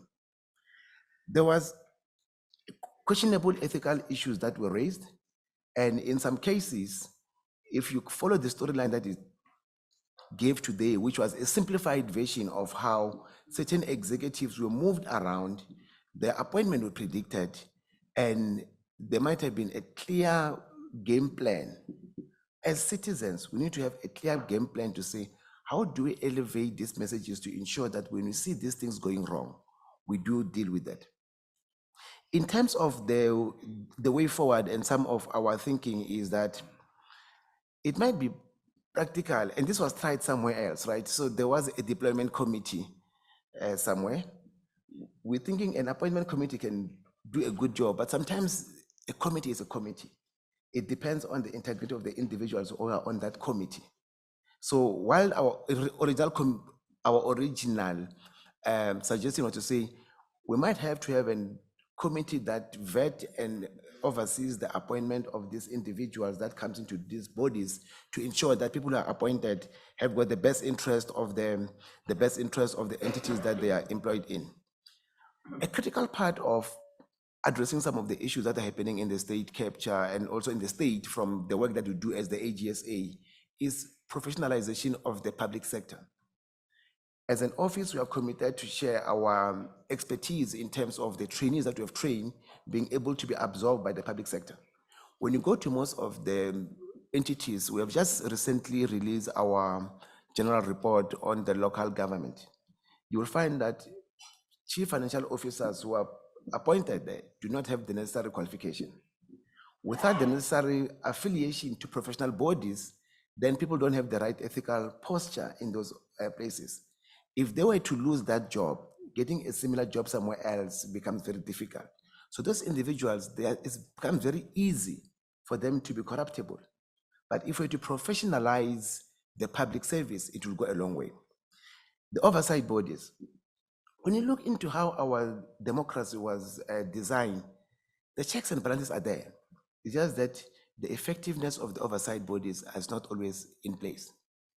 I've spoken a bit about the boards.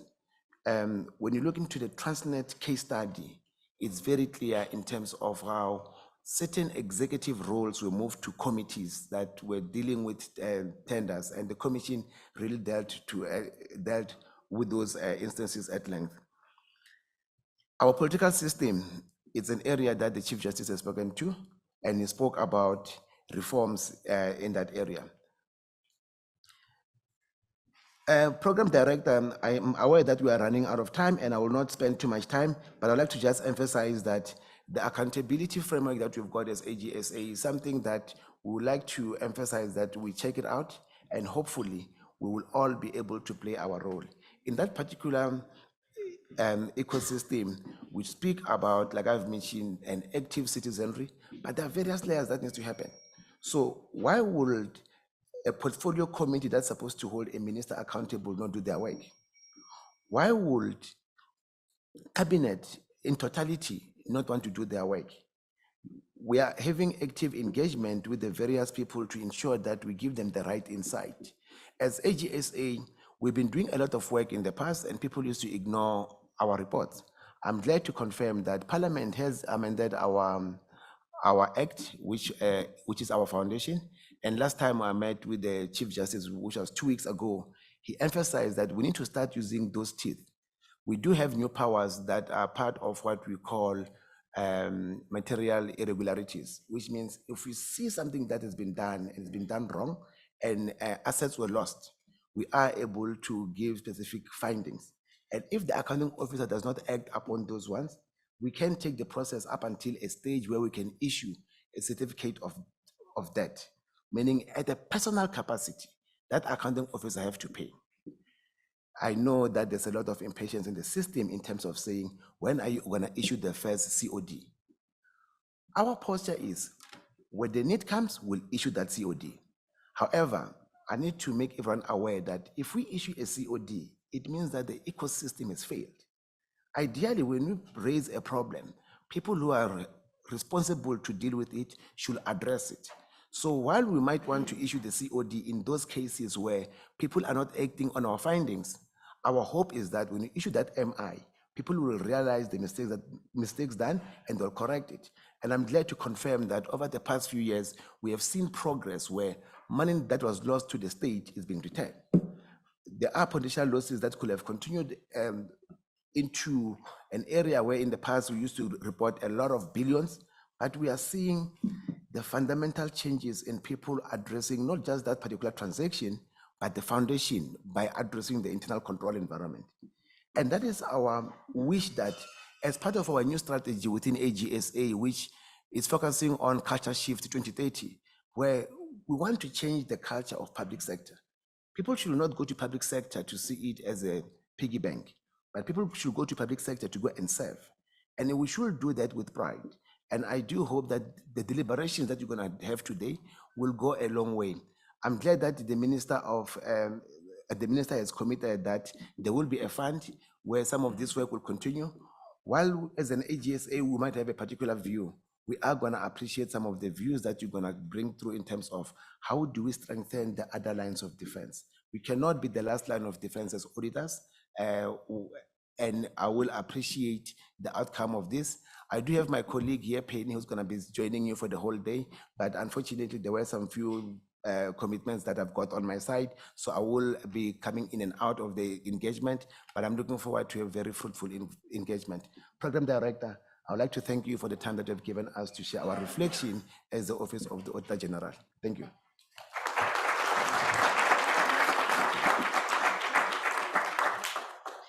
It's a fantastic office. The latest municipal and provincial report show that using the amendments, thank you very much, sir, has saved us 470 million rand. That's just in the past year. It's not great given the scale of what we sit with, but that amendment to the Public Audit Act is really beginning to do its work, and that's great. So in 2019, who can tell me what the Pan-SA's Language Board's word of the year was? The Zondo Commission. or sometimes just the Zondo. It had entered the public consciousness in such a way that it was made Word of the Year. And I'm sure you'll agree with me when I acknowledge that probably most of you were sitting on the edge of your seats watching Miss Norma Ngoma, then Gigaba's testimony for those days, as well as a lot else. To tell us about how society feels, understands, and perceptions of the Commission of Inquiry, we're joined by our two colleagues, Dr. Ben Roberts and Mr. Nkapeli Mkhunu of the HSRC, who look at the South African Social Attitude Survey and specifically perceptions of the Commission of Inquiry. Very welcome.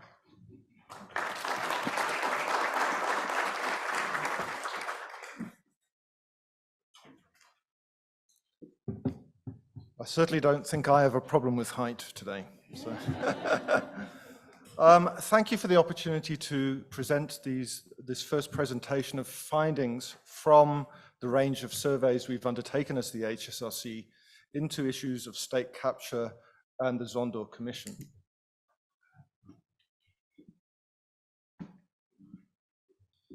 In recent years, we've seen through the surveying that we do really mounting attention and concern about corruption coming through from the public. Indeed, the share of South Africans that listed corruption as one of the most important problems that require addressing increased threefold over the last 2 decades, from 10% mentioning it in 2003 to 36% mentioning it in late 2021. And that's the graph on the top right. This is being seen to impact both on the perceptions of the quality as well as the performance of democracy in the country. It also is increasingly being shown to have a bearing on political legitimacy and indeed behavior. And one of the expressions of that is seeing changing electoral norms through each successive electoral cycle. We heard from the Chief Justice issues about the centrality of public perceptions, indeed strong public perceptions. And this is crucial for determining public awareness and understanding, for measuring public confidence and trust, for identifying perceived impact and effectiveness of key institutions such as the Commission, as well as it's crucial for policy interventions. So the aim of this particular part of this research that we're doing at the HSRC, there's a broader Future of Democracy project, which is quite wide-ranging, but the public opinion forms one central component of that, is to gain a conceptually grounded understanding of attitudes towards corruption, state capture, and indeed the Commission.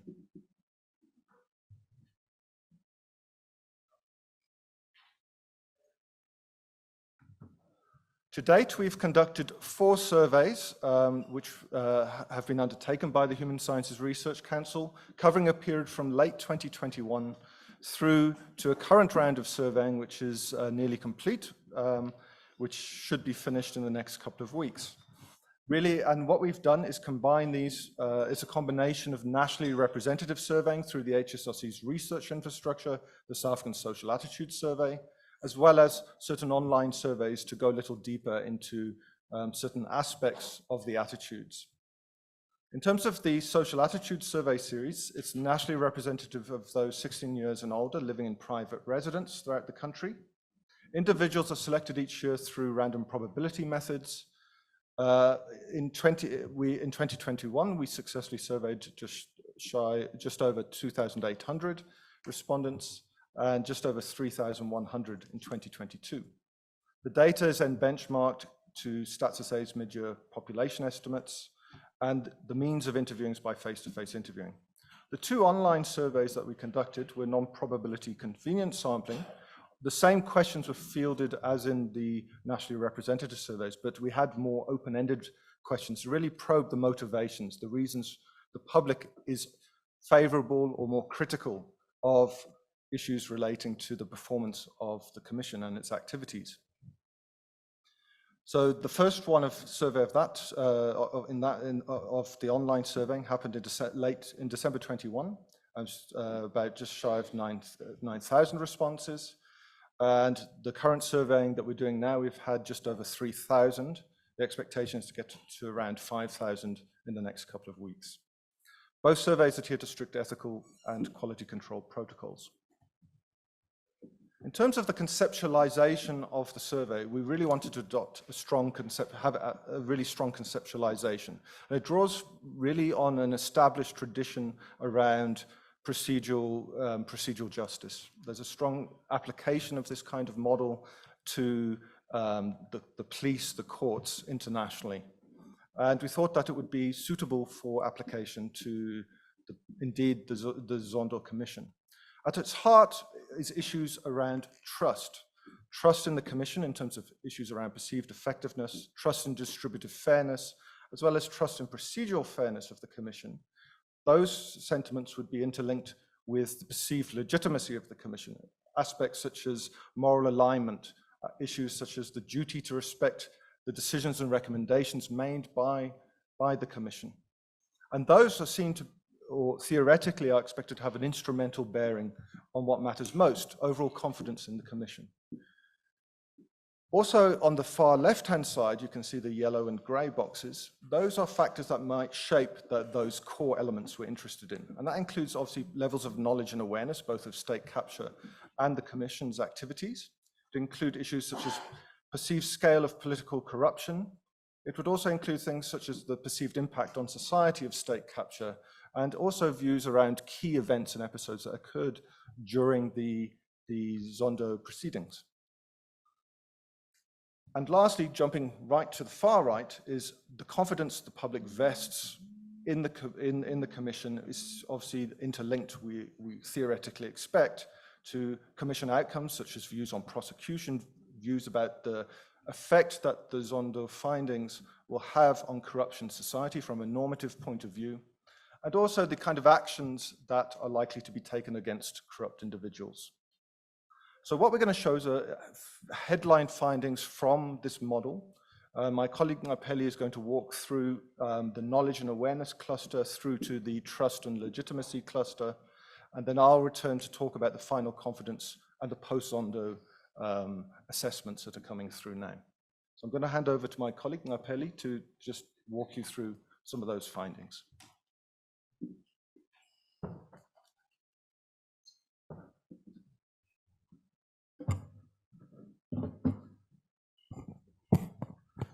Good day. Thank you very much, Dr. Roberts. The session in the morning was lovely, but now we are about to do some number crunching. We are in the CSIR after all.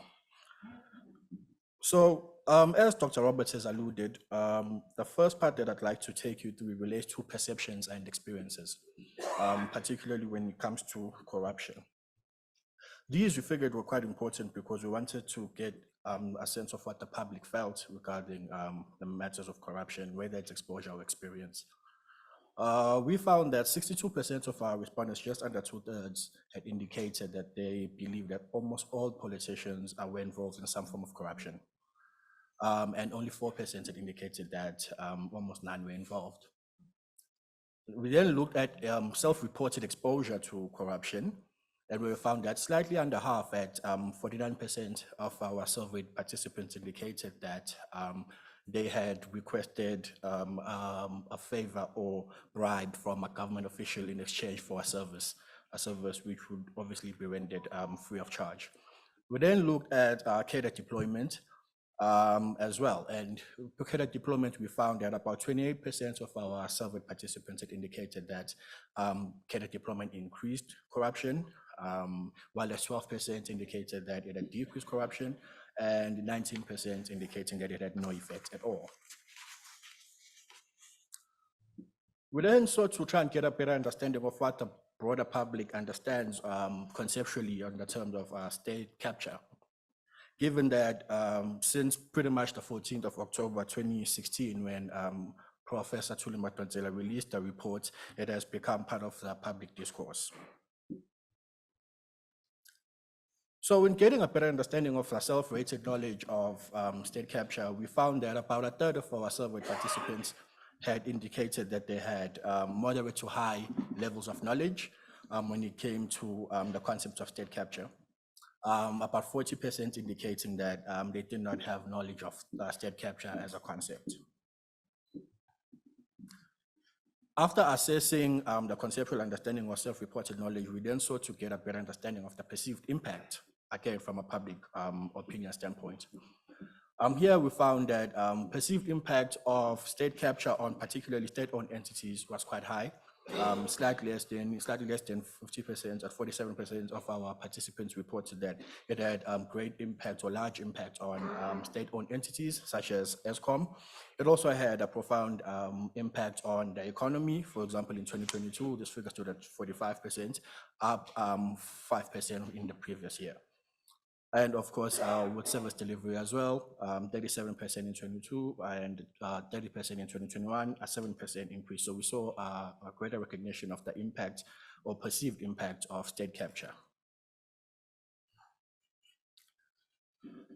After that, we then sought to get a better understanding of the perceived prosecutorial responses based on whether or not respondents felt enough was being done to prosecute those involved in state capture.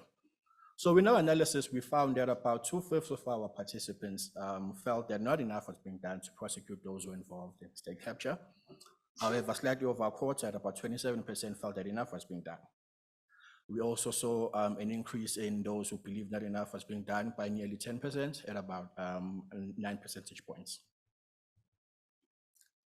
So we first spoke about state capture conceptually. We then moved on to the next step, which is awareness of the Zondo Commission, where we sought to understand what do the public know about the Zondo Commission.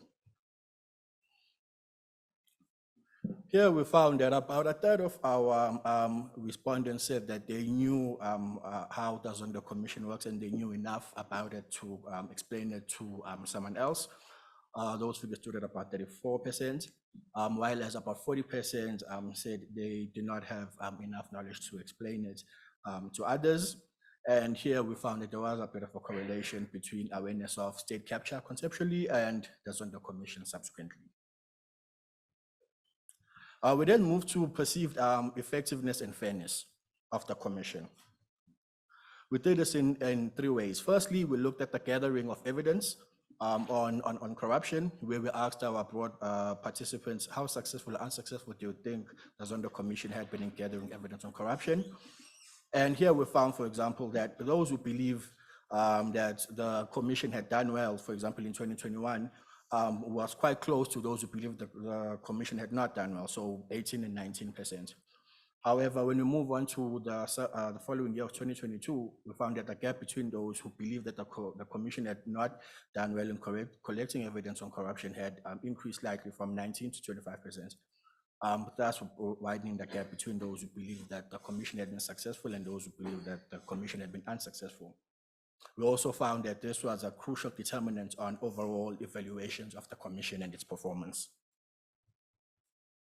The second measure we looked at relates to the frequency of mistakes. So we asked our participants whether they felt that the commission made mistakes.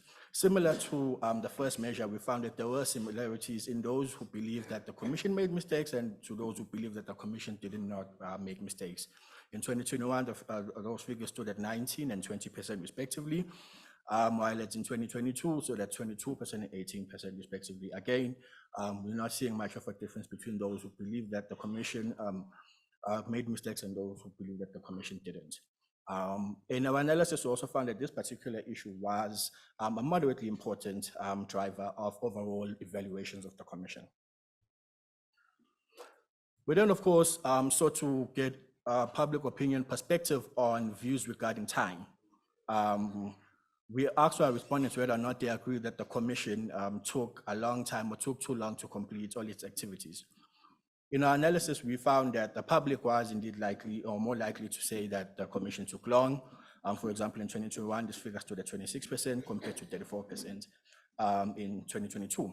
However, whilst there were sentiments regarding the commission taking a long time to complete its work, these evaluations did not have any or were not a good predictor of the overall evaluation of the commission's performance, meaning that if one had views regarding the commission taking too long, it did not necessarily translate to them in negatively evaluating the commission's performance. We then moved on to impartiality and decision-making with regards to fairness of the commission. Here again, we relied on 3 measures that we had developed. First, related to the fair and impartial decision-making processes, where we asked our respondents how often do you think the commission made fair and impartial decisions based on the evidence presented to it. So here we found that particularly there was not much of a difference as well between those who believe that the commission was always fair and those who believe that the commission was not always fair. Those figures in 2021 stood at 18% and 19% respectively, while it stood at 17% and 23% in 2022. So while some of the positive evaluations were mostly seen in the province of Gauteng and the most negative in Limpopo. We then looked at distributive fairness, whereby we asked our participants whether or not they felt that the commission was protecting the interests of the rich and powerful above those of ordinary people, given that this is a common criticism against the criminal justice system in general. And in our analysis, we found that the public was indeed far more likely to provide a negative evaluation of the commission protecting the interests of the powerful over those of the ordinary. This figure stood at about 21% in 2021, compared to 11% of those who believe that or who disagreed with those sentiments.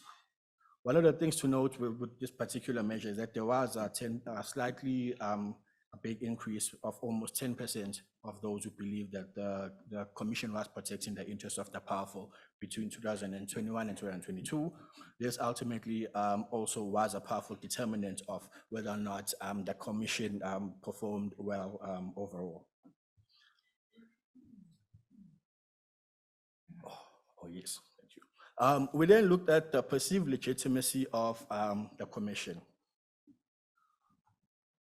In getting an understanding of the legitimacy of the commission, we looked at firstly moral alignment, whether or not citizens in general shared the same moral views as the commission.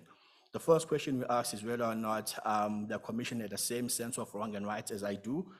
And we found that almost a third of our participants agreed with those sentiments, who said that generally they believe that the commission had the same sense of wrong and right as they did. What is noteworthy with this particular finding is that the number of those who believe that they shared the same moral alignment with the commission was more than double with those who did not share the same moral alignment with the commission.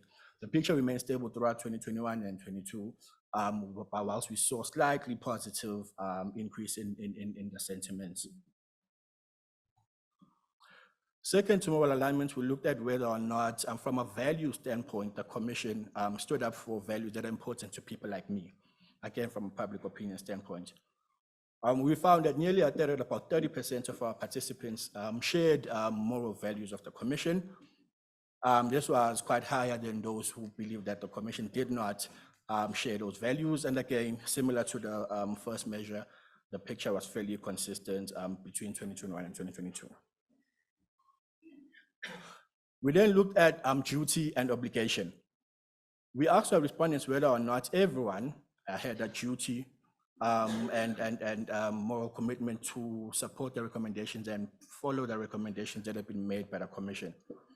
So of those who had highlighted or cited high knowledge of the commission, 32% felt that there was a strong sense of duty to the commission, meaning that there is a strong demand for the commission's findings and recommendations to be followed.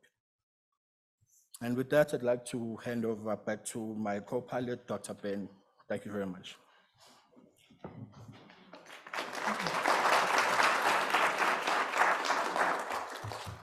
Thank you. We are aware it's a barrage of numbers, so we apologize for those who are not numerically inclined.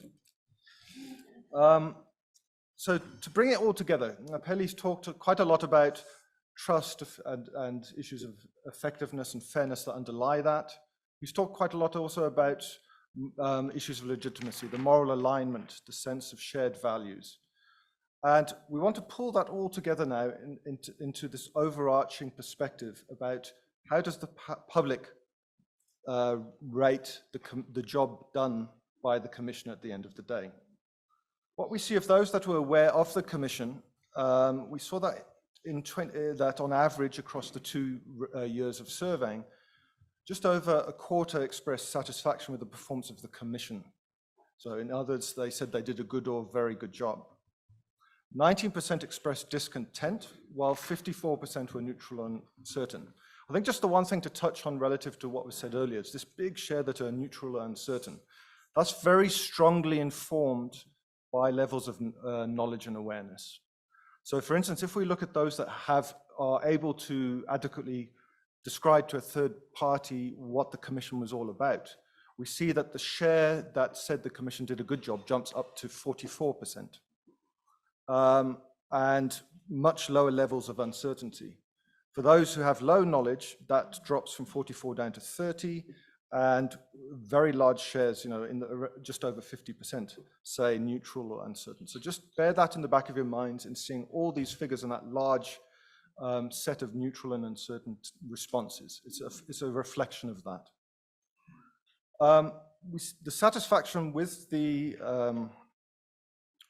Commission's performance, from what we've found, seems to be clearly associated with the effectiveness in tackling crime and corruption, and broad discontent is associated with concerns about perceptions around the waste of financial resources, around concerns about bias, as well in delays in resolving cases. We did ask the public an open-ended question: explain why you're saying good or bad job. Those open-ended responses, which are written in the respondents' own words, were coded and analyzed. So this is what has come out of it. If you look at the first column, the good job responses, the top four that are shaded in green were the dominant reasons they gave for that good job assessment. So we heard earlier the issues about exposing corruption and exposing the truth of what happened. That was the dominant response, so the link to the quality of the evidence generated. Secondly, was issues around the sense that the Commission was impartial and were trying to hold the guilty accountable. Others were just generally effusive. They were very positive and gave no real further explanation. They just said, really, the performance of the Commission is laudable. And then a small share said that the guilty are being held accountable for arrested. About 10% mentioned that. Jump to the far right-hand side, the bad job. The dominant response there was the converse. The guilty are not being held accountable or arrested. So that's something that will come out, comes out quite strongly, the issue about this appetite for swifter justice to occur. Secondly, this concern that there was bias or unfairness in the proceedings of the Commission. And then some are concerned about waste of money and time. And part of that's linked again to the dominant response around the pace of prosecution. And it's leading to a fundamental questioning about whether the spend was worth it. So this is just an example or two of the kind of open-ended responses that we get. This one about the reasons for positive evaluations. I'm not going to read through them, apart just one or two.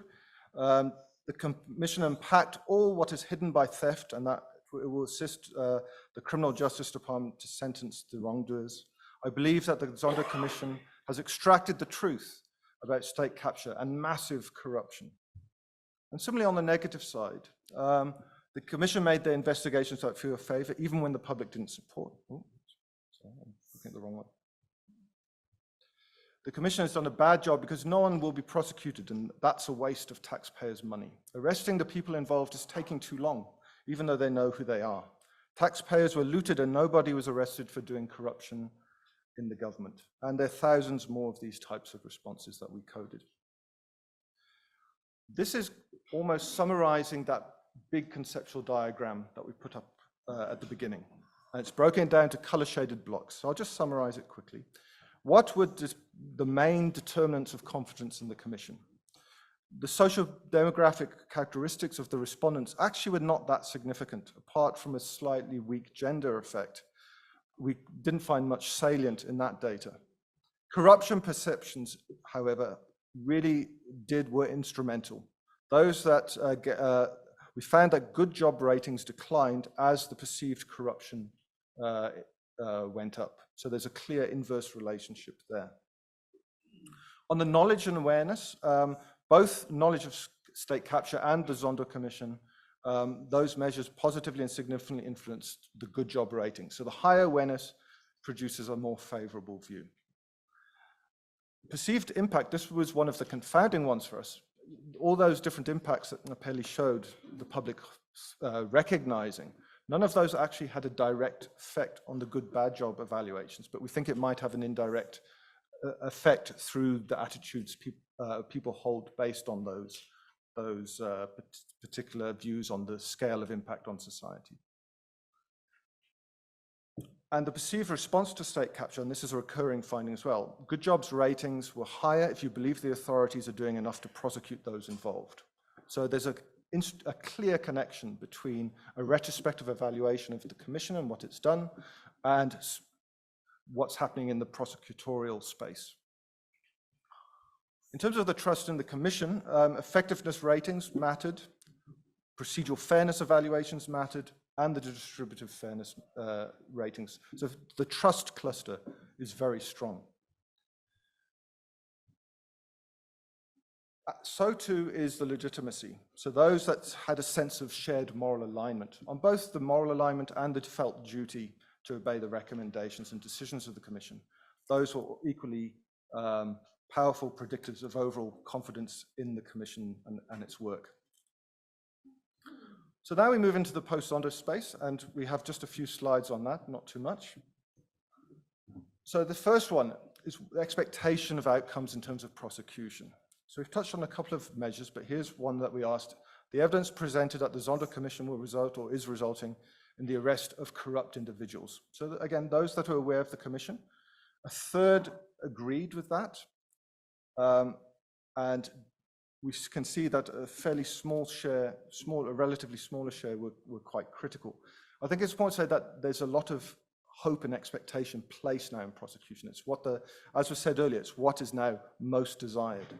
And I think that the public is, if there is the sense that this is not happening, then there will be a retrospective negative effect on the Commission and what it's achieved. Second one is about likelihood of the Commission and what it's exposed having a normative effect in terms of reducing corruption. Around 28% of the adult public agreed that this will lead to reduced corruption, while 25% disagreed. So again, quite a bit of ambivalence coming through. If you felt the Commission did a good job, you're much more likely to say that it will lead to a reduced corruption. If you felt the Commission didn't do so well, you think you're quite skeptical about the outcome in this regard. Also, the quality of evidence. If you feel that it did really well in gathering evidence, you'll again feel that there's likely that corruption, the fight against corruption will be won. So the overall issue about was it value for money or waste of resources? A fifth disagreed with the Commission, that the Commission was a waste of resources in both years around that mark. However, a third agreed that the Commission was a waste of funds. But again, what's underlying those red and green components on the bar chart is that good or bad job again. So that's really shaping the calculus. Trust in the effectiveness and fairness of the Commission and the legitimacy. So all those items are coming through in assessing whether it provided value or was wasteful. Again, that's why the prosecution and now the moving through and arresting and prosecuting and clawing back the money where possible is going to matter, because it's part of that overall assessment of whether it provided value. Did the evidence translate into action? Now we talk about the implementation of findings, of the recommendations. When we've done two bits of surveying on this. One, we put the President Ramaphosa into the mix, and that said, will there be political will? Will the final decisions be implemented? Slightly more optimistic in character, the findings, with 32% optimistic, 19% skeptical. The online survey we're doing now, we took away the reference to the President and just said, asked people to say whether they agreed or disagreed that the final recommendations of the Commission will be successfully implemented. So the public was quite split on that. At present, with slightly higher levels of skepticism coming through. The positive responses, and we asked them, why are you giving positive or negative responses? So it was another open-ended question. We're linked to a sense of political will, trust in political processes, as well as a general sense of hope about prosecution. On the negative side, those who are a bit concerned about whether we'll see traction around the recommendations. There's fear of continued corruption in society, a lack of accountability for the guilty, empty promises, and lack of political will. We thought we also tested views on several issues that came out, both through the recommendations and generally through the practice and experiences of what happened during the Commission proceedings. One is obviously around whistleblowing and protection for whistleblowers. What we found is that 71% of adults had heard of whistleblowing, indicated that it was very or somewhat important for whistleblowers to be protected. However, 46% of South Africans that had heard of whistleblowing indicated that whistleblowers received no protection or only minimal protection. So there's a real gap between the importance ratings and the lived experience of protection. The online survey we're doing now asked about levels of support or opposition for the Zondo Commission recommendation about greater protection, and there's emphatic support for greater protection coming through. And on cadre deployment, one of the other recommendations that's come from the Commission, we find a clear but slightly narrow majority voice support for the recommendation regarding the ending of cadre deployment, but it is nonetheless a clear majority. So by way of summary, the HSRC surveys, and we haven't done justice to the wealth of data that's been collected so far in this short space of time, have begun to provide the most detailed evidence to date on public perceptions of the Commission and expectations of outcomes. Indeed, the survey findings show that the procedural justice model that we thought would apply up front indeed does work and does seem to apply to the evaluations of the public relating to the Zondo Commission. We found that trust and legitimacy vested in the Commission matter for overall confidence in the Commission, and that confidence in the Commission in turn is shaping views on outcomes in terms of the likely success of implementation, with arrests and prosecution, and in winning the fight against state-level corruption.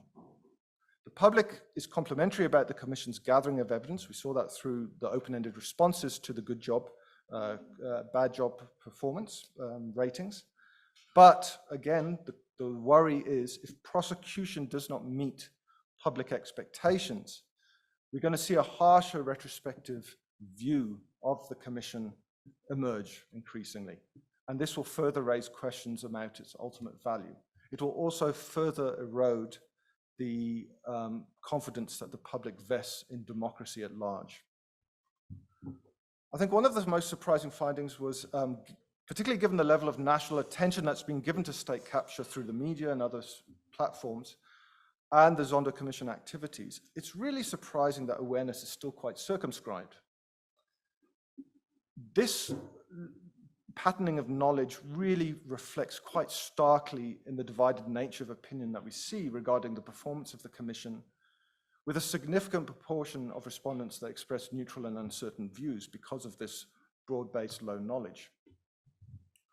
The ambivalence and uncertainty also reflects growing institutional mistrust and concerns about democratic performance after nearly 30 years of democracy in the country.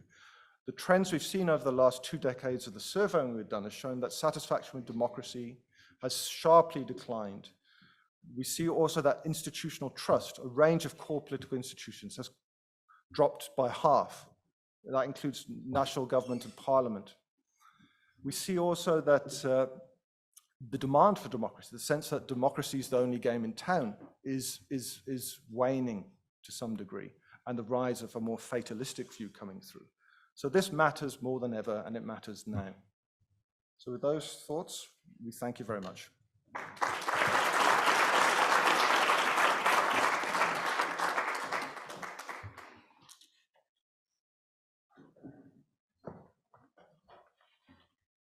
Thank you so much, Ben Kapeli, for really profound and directional sets of findings there with lots of questions, I'm sure. We're open for discussion now. We have a space for a few comments or for questions ahead of our next section, our next session. Yes, please, ma'am. Will you introduce yourself? And there should be a mic in front of you. It says micro. It's the long blue button. There we go. Thank you. I'm Anne-Marie Makudu, and I'm from Duke University. So I'm not a numbers person, so I have to just say that up front, but I am very curious about a few things that I see as contradictions in the numbers. And these are based on some, I think, maybe predictable things about people who perceive the efficacy of the Commission positively or negatively in a way inverse, I'm assuming, inversely to their quality of life, actually. And so I'm curious about that large chunk in the middle that you both speakers referred to, and the comment about sociodemographics not mattering or not coming up in the data in very visible ways. Because one of the first slides you showed was precisely of this. I'm making some presumptions here about what the numbers are actually saying, but for example, by gender and by race to a certain extent, dissatisfaction, and by possibly not gender and race, but something else, a level of satisfaction with the Commission. Okay.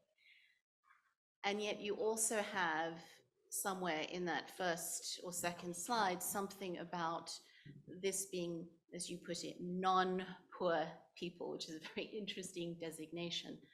So I guess I'm asking about, well, who's in that non-poor category, and who's in the category of poor, which for South Africa, I would assume, and I think most of us would agree, is actually sociodemographically very visible as one particular kind of thing. So this for me is where the contradiction arises, and it made me think a little bit about, does it matter in the moment of hashtag Zuma must fall as related to what happens with the Zondo Commission? Who is saying hashtag Zuma must fall? Because of course the reasons and motivations were different, but there was a moment of kind of groundswell with very different kinds of people coming to the table to say exactly that, but obviously from very different perspectives for very different reasons. I hope that's clear what that question is. Yeah. Perfectly clear. Yeah. Thank you. Who's going to take it?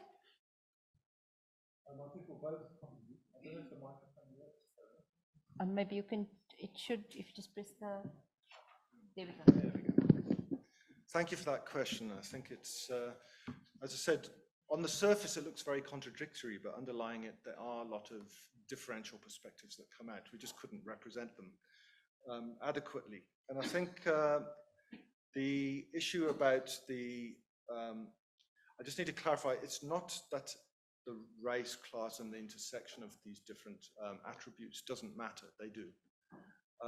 What we found is particularly for that outcome measure, there wasn't a statistically significant effect. And the earlier slides that Napeli showed, really there was a clear patterning on quite a few of those. So it's just on the one measure there was not significance, but there was on some of the intermediate figures. So the influence of race, class, gender, political affiliation, etc., runs through the ratings on trust, on legitimacy, and in turn has a confluence on the confidence. So even though they don't, if I look at the direct association between those factors and the socio-demographic factors and overall confidence, they are clearly there. There's a strong patterning throughout. The sort of Zuma must fall moment, etc. One of the most polarizing aspects of what we see in the data is related to the former president, his arrest, and perceptions of issues of guilt and accountability. And even in the open-ended responses, a lot of questions come through very strongly in relation to whether the arrest particularly was procedurally fair. So when we see some of those fairness ratings, that's coming through. Also, the kind of pattern of support, who's supporting them, comes through very starkly on social demographics. Napeli, I don't know if you want to add. Yes. Thank you very much for the question, ma'am. Yes, certainly, as Ben has alluded, there were definitely socio-economic differences, which we could obviously not highlight. For example, when it comes to knowledge of the Commission, we found that those with self-reported higher levels of education, post-matric, for example, were far more likely to know about the Commission, and subsequently were far more likely to respond favorably or assess the Commission favorably, which then tells us that it has more to do with knowledge and access to information. The same goes as well with those who were citing impact and assessing the impacts of the Commission on state-owned entities, for example. Those again with higher levels of education, and those who self-classified as non-poor indicated that the Commission, the state capture had a profound impact on the Commission. And those who cited the opposite actually also said that they did not have sufficient knowledge. So there are definitely socio-economic differences that came during the data, and yeah, we will certainly be representing them more clearly in the future. Thank you. Thank you. Any other questions? Yes, I've got two there. So it's Alala and then the gentleman behind there. Green button. Thank There we you.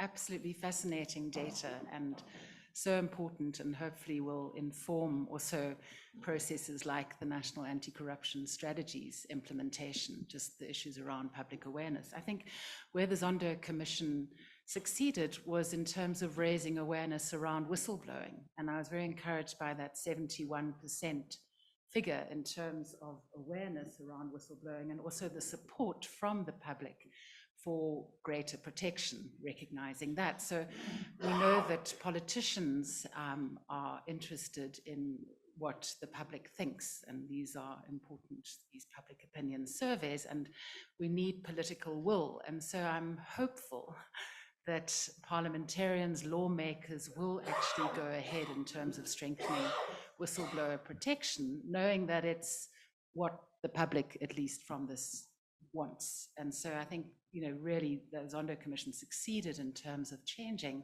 the perception and the culture around whistleblowing, which I think is an amazing achievement. Thank you very much. Yes, sir, if you could just introduce yourself, please. Forgive me, I forgot to ask.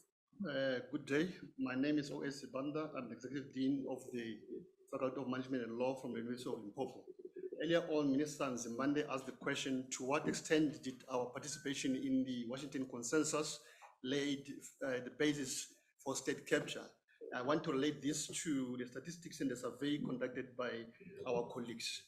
Because then when you look into the Washington Consensus, dogmatically it says, or is moves for the proposition that developing countries must take what you call market-led development strategies. So the question is, out of your surveys, did you have a sense that there was a trickle down of benefits from the responses, according to people who are saying almost 62% of the politicians are corrupt? Or do you see it, or that kind of a sense that, in fact, this kind of market-led development strategy was basically indeed the source of state capture? Thank you. Thank you. May I take your question as well, please? Yes.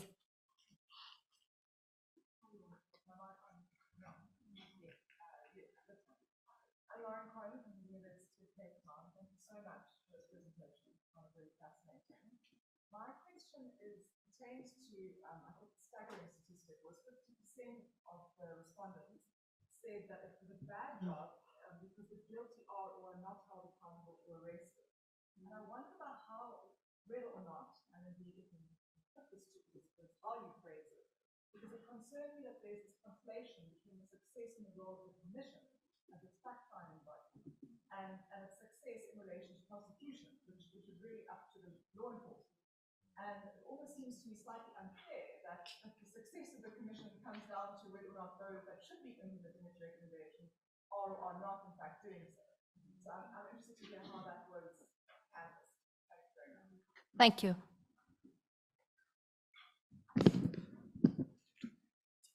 Okay. Yeah, I'll start with the last question first, if I may.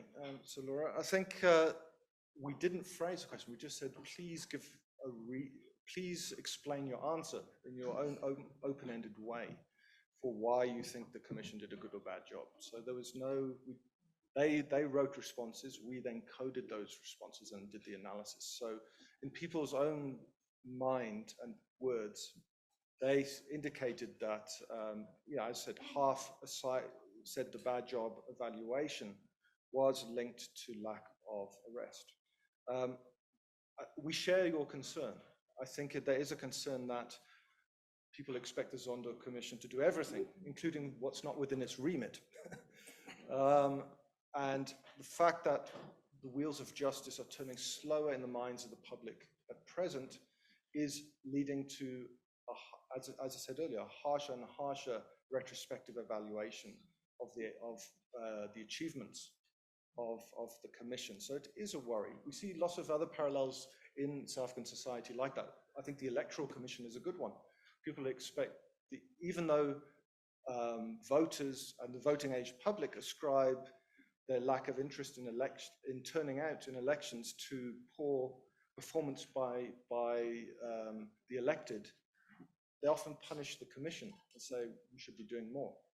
It's not the remit of the Commission to deal with those kind of unfulfilled expectations.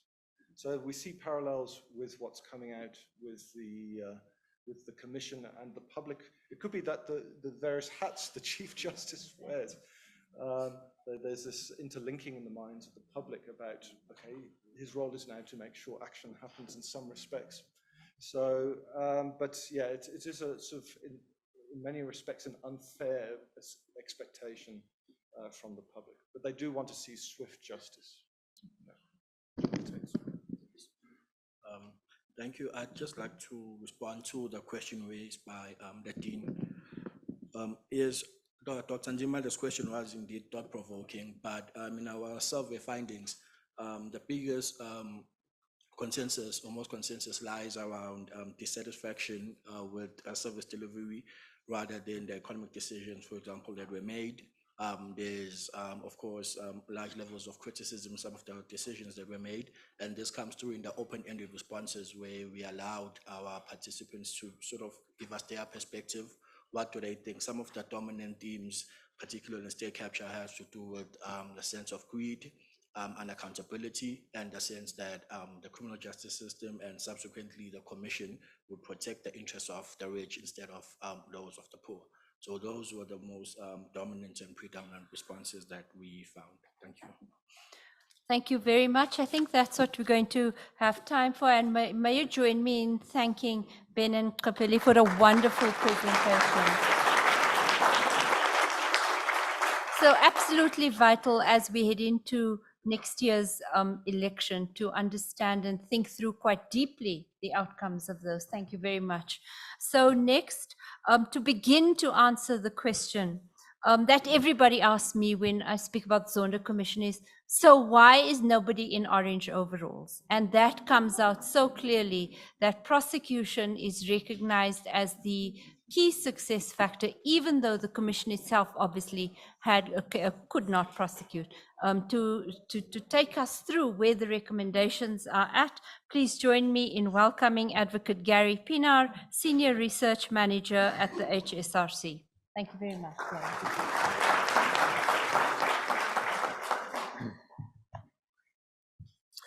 Right, I hope you don't get vertigo as we go from granular to helicopter, because this is going to be a very quick overview of institutional reform, which obviously excludes people going to jail. Although I heard yesterday, I was in an online seminar yesterday and heard that Parliament has imposed some sentences, some sanctions, let's not call them sentences, on members of Parliament who have breached their codes of conduct. But it amounts to, I think the two instances that I heard was a 2-month suspension with pay, and the other one was just a reprimand. So nothing big to report thus far. Okay.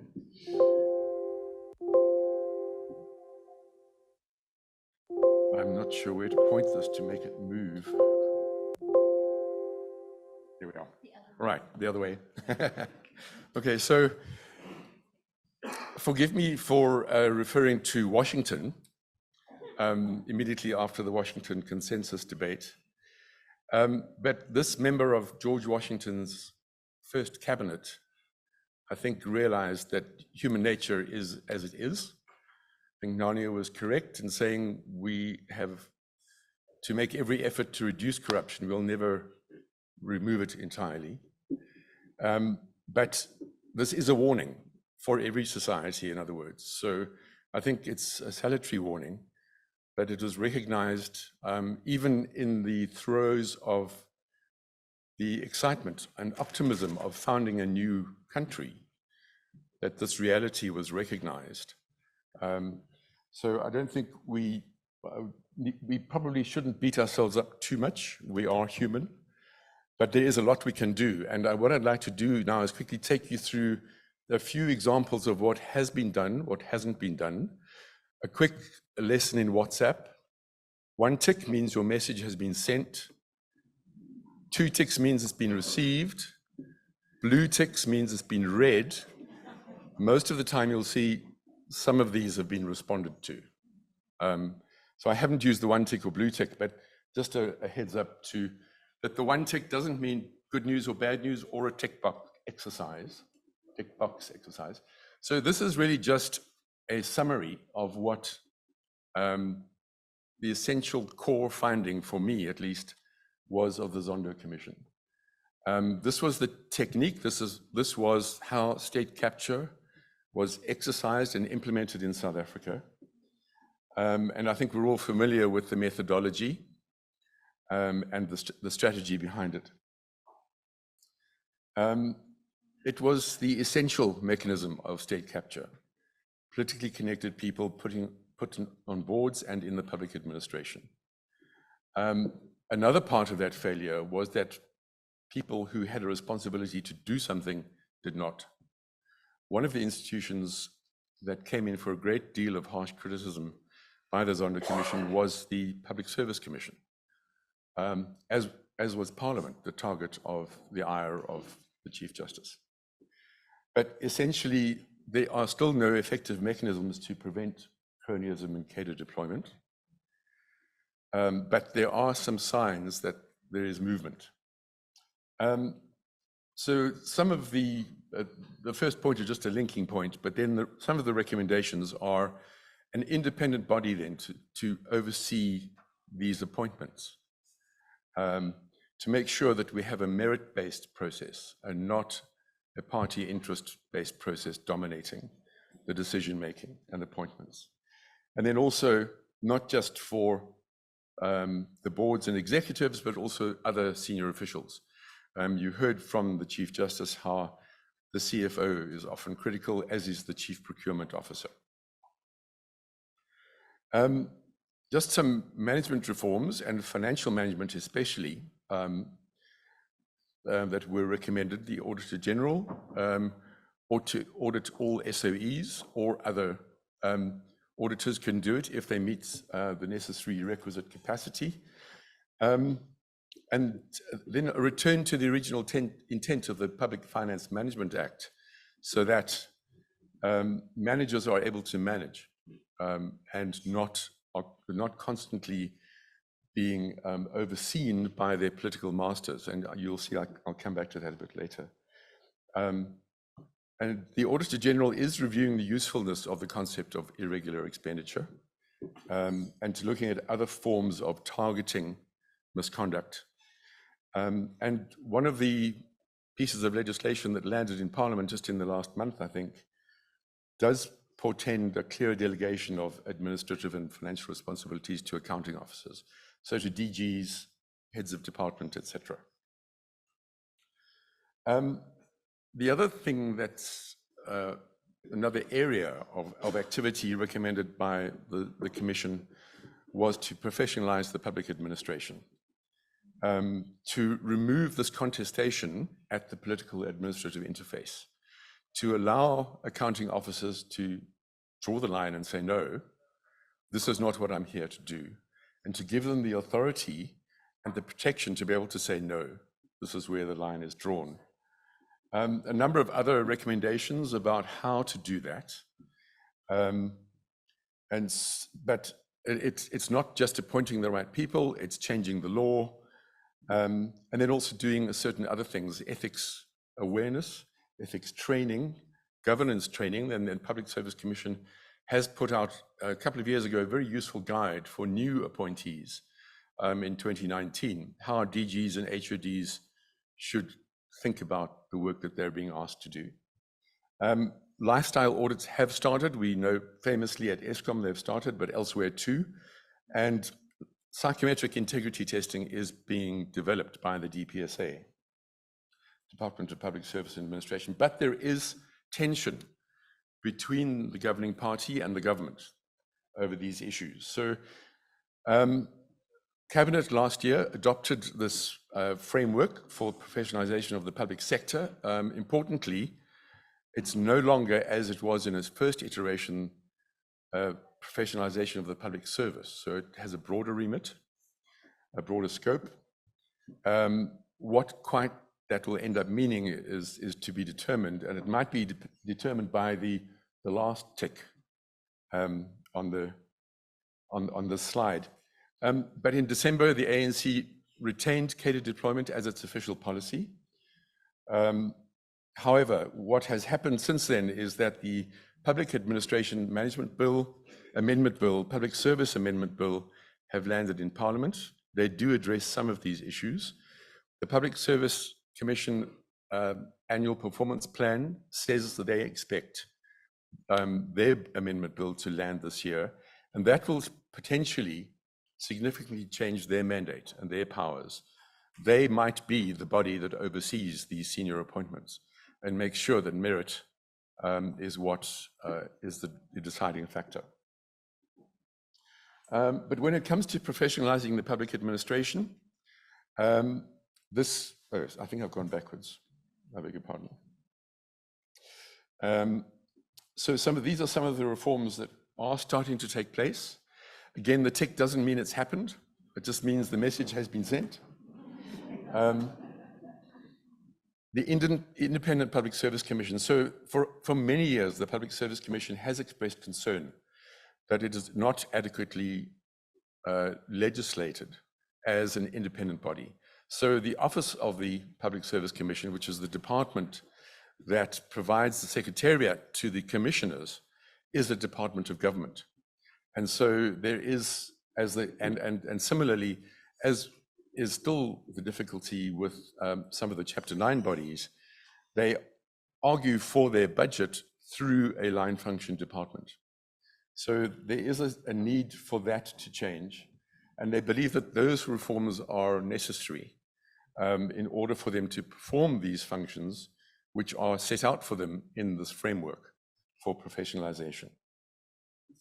I should just correct the third tick, that in the latest iteration of the document, or some of the documents, the Premier will take over the authority for the performance, recruitment, dismissal, etc., in each province, not the DG and the presidency. Originally, that was the plan, is you'd have one head of the public administration as a whole, but now it appears though there may be a devolution to provincial level. That might be divide and rule, or it might be practical. We'll see what comes out. There is a clearer delegation of these administrative and financial responsibilities. Importantly, accounting officers and employees reporting directly to them, so mainly DDGs, CFOs, and the like, are prohibited from holding senior party office in some of these draft, not draft, but the amendment bills in Parliament. And there's a clearer prohibition on doing business with the state, as well as, for the first time, I think we've been talking about this, Karam, for 20 years, the cooling off period. So if you're involved in procurement, for 12 months after that, you cannot go and take a job with a company that was involved in a tender in which you were involved in some way. So at the moment, the wording is quite broadly phrased, but it's encouraging. Another challenge is following up, and the Commission foresaw that obviously it had only begun the process. There is a need for the prosecutions, there's a need for disciplinary action, and some of those have begun. They also recommended an independent anti-corruption agency, as the Chief Justice mentioned this morning, but as of yet, we don't even have an independent investigative directorate, despite that being acknowledged in the State of the Nation address earlier this year in February. There's been no further talk of that, apart from some very vague terminology in the NPA's annual performance plan that says this is under discussion with the DOJ. So what will come of this? A lot remains to be seen. The other thing is disciplinary action in the public service, and that this is something that the Public Service Commission monitors, especially when it comes to financial misconduct. It has expressed concern at the lack of consequences, lack of follow-through, the delays, the endless years on suspension, awaiting disciplinary action, either being instituted or finalized, the lack of capacity to do that. The Public Administration Management Act of 2014 did provide for a capacity unit in each department to be created. At the moment, there is one in the DPSA, and that's in the process of building capacity in each line function department. This is a do-over of something that was tried before many years ago, didn't work, but we'll see whether this works more effectively. And then a tracking mechanism, just to ensure that those people don't try and skip bail, so to speak, awaiting trial, don't resign, get employed elsewhere, and there's no red flag to say, don't employ this person, they're under suspicion elsewhere. So this mechanism was due to start being rolled out in April. I've not been able to find out whether that's begun. There was a lot of talk in the Chief Justice's address this morning about overall political responsibility, what our head of state was responsible for. But no particular charges have arisen out of that. There was also, of course, a large number of ministers around the president who also gave instructions, looked the other way, and didn't stand up to their oath, essentially, which is what the commission found. The commission pointed out that there are these standards, but obviously they're not strong enough. They're not having the necessary force and effect. So how do we enforce these? How do we make sure that these oaths are taken seriously? I mean, he suggested this morning some ways, including parliamentary oversight, changing the electoral system.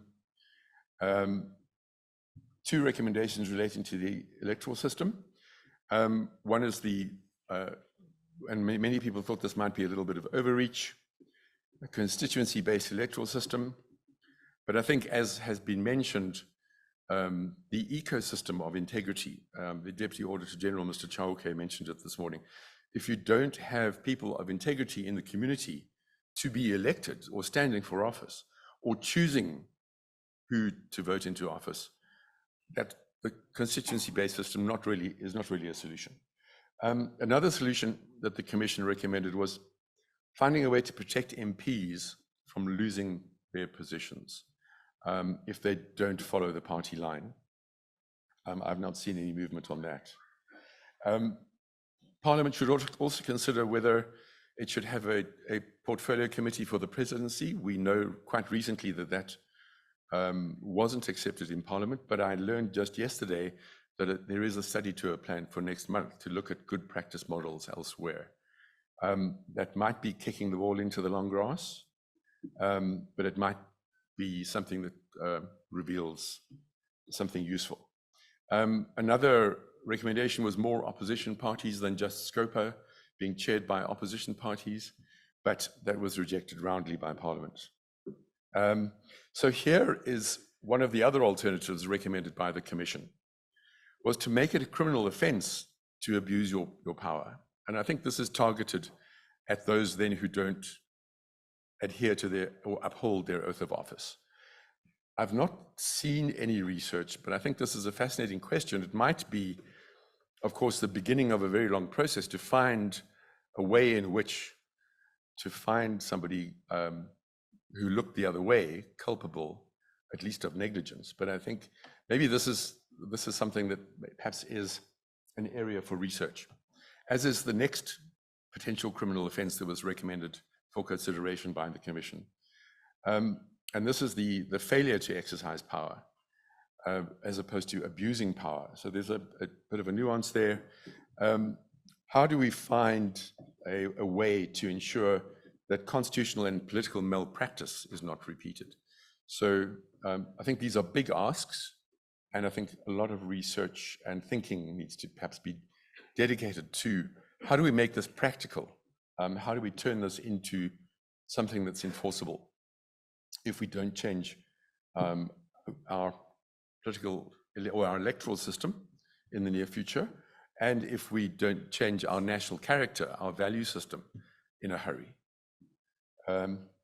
One of the particular areas, of course, of focus of the Commission was public procurement. We mentioned earlier that that was the primary site for the diversion of state resources, and a number of recommendations have been made. Not many ticks to be seen in this slide, or the next one. There we are. So, but there is some talk about professionalizing the public service in more than just one way. So not just employing appropriately qualified and skilled people in the public service, but creating and recognizing the value of external accountability outside the public service as an additional layer of accountability. So in other words, I think as the Deputy AG said, people who are registered and accountable to their professional body have had some ethical training and awareness raising as part of their professional qualification. And there is an accountability there. There isn't yet any talk of a dedicated public procurement anti-corruption agency, but there has been some talk just recently of a fund, a whistleblower fund, mentioned just a couple of weeks ago by the spokesperson for the Department of Justice, that they are considering. I looked for a media statement, but it's not even that official. So there's nothing on record apart from this interview, which was on SAFM Sunrise, if you want to download the podcast, because that's the only evidence I have that this was ever said and this is being considered. But a lot can go into this whistleblower fund, but there was no talk of legal reform. One of the things that did come through Parliament recently was the Protected Disclosures Act guidelines for employees that have been gazetted, but about 5 or 6 years after the amendment to the legislation that enabled people to make a protected disclosure to more than the initial short list of constitutional bodies. So if it's taken that long for the guidelines to be published, don't hold your breath for changes to the legislation again. The other recommendation, just more about public procurement reform. I think these are sensible, these are useful. We are in a number of anti-corruption forums looking at ways in which we can use information that is in the public domain to predict where weaknesses lie, where weaknesses have exhibited themselves in the past, where corruption is most likely, and where the need for greater transparency, therefore, might need to be implemented. So that's practical work that's going on in the anti-corruption forums with the assistance of DPME and support of GIZ, thanks to them. Private sector, let's not forget about them. I think it was important that, yes, it takes two to tango. And the bottom line here is literally, I think, jaw-dropping, that on Thursday last week, fines were increased, maximum fines, I should say, not every fine, but maximum fines for a firm of auditors that is guilty of malpractice or improper conduct, as it's phrased, is now subject to a maximum fine of 25 million, as opposed to the previous maximum fine of 200,000 Rand. So that is significant. It has been put out for public comment, but these were the original figures proposed. And so the example is for somebody, an individual auditor who pleads guilty, the fine is still 10 million rand. A firm that pleads guilty, the fine is still 15 million rand. So you don't get off on a plea deal, really. You're still held accountable. But when you're talking billions, maybe this is still not enough. But still, I think this is probably sufficient for its intended purpose, which is focused on the auditing firm, not the perpetrators.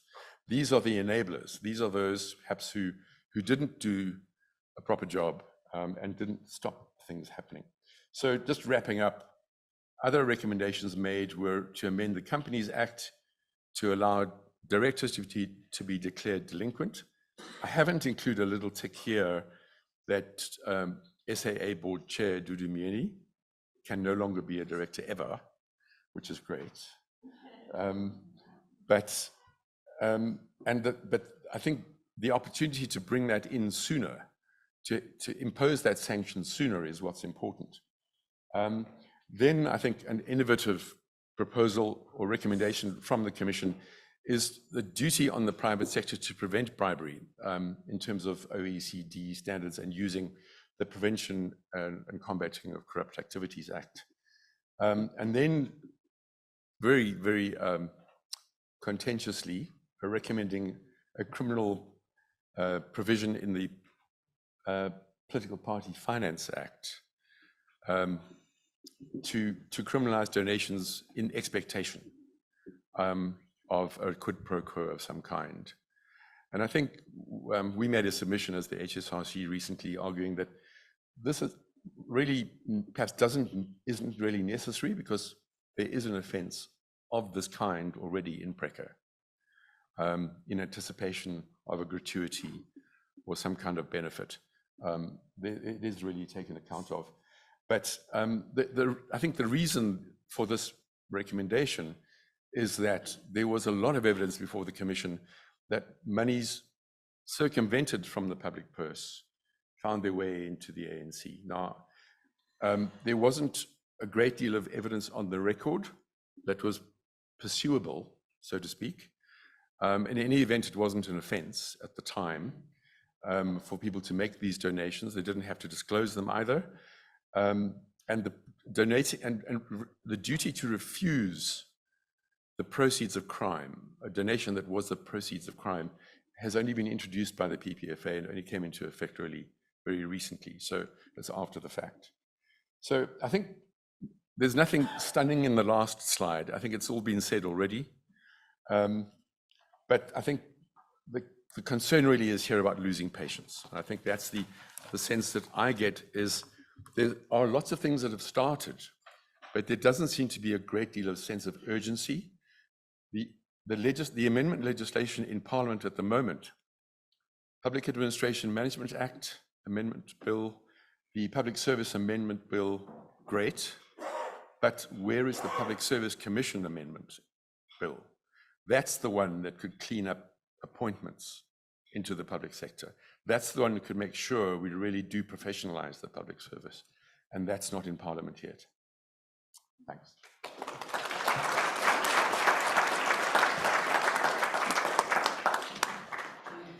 Thank you very much, Gary, for an absolutely scrupulous audit of an extensive set of recommendations, and I haven't seen it done that way, so thank you very much. Let's take some questions, and Karam, if it's okay with you, you come back after lunch then. Okay, thank you. Yes, ma'am.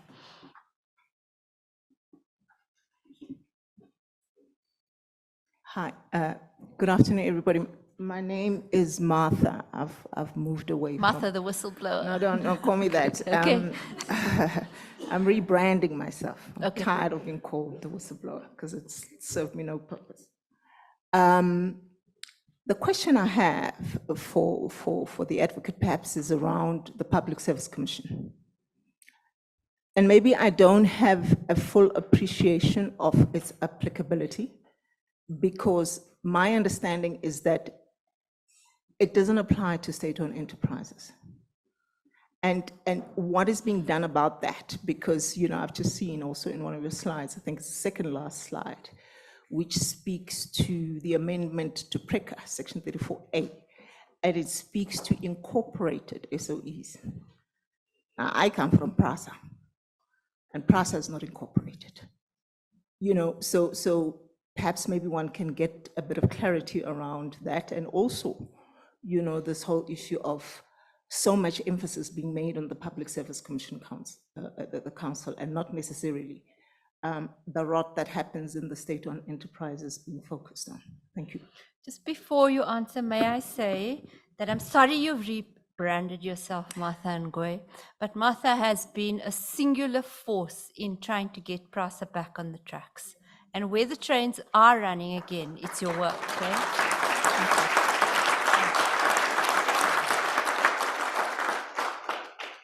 You, Gary. Yes, if you don't mind. Martha, thanks. The PSC and SOEs. This is the unknown with the Public Service Commission Amendment Bill. The suggestion has been that the framework for professionalization of the public sector implies the professionalization of SOEs and potentially other organs of state. The Public Service Commission has been identified by that framework as the body that will oversee the process of advertising, recruiting, selecting, interviewing, etc. There are various ways in which it could do that. The current suggestion is that it would vet and draw together a panel of technical experts who are suited for the particular functions in respect of individuals they'll be interviewing. So an expert in trains, railway lines, etc.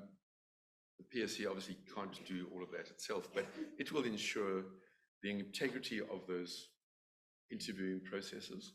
They'll ensure that the advertisements comply with the law, that people who are shortlisted have the necessary qualifications and skills, that the people who are then shortlisted as recommendations to the executive authority meet all of the stipulated requirements and have the necessary integrity, and that they have been recommended by the interviewing panel.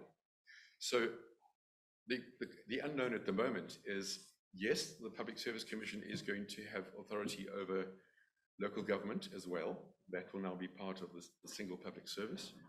But how far it will go beyond that into SOEs and other state agencies is the unknown. And that's why seeing not just the framework, but the bill is so important.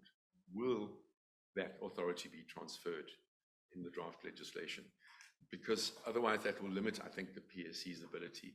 And therefore the recommendation by the Commission that this independent body oversee all of these people, including CFOs, chief procurement officers, etc., CEOs, that would fall by the wayside or would need some other kind of solution.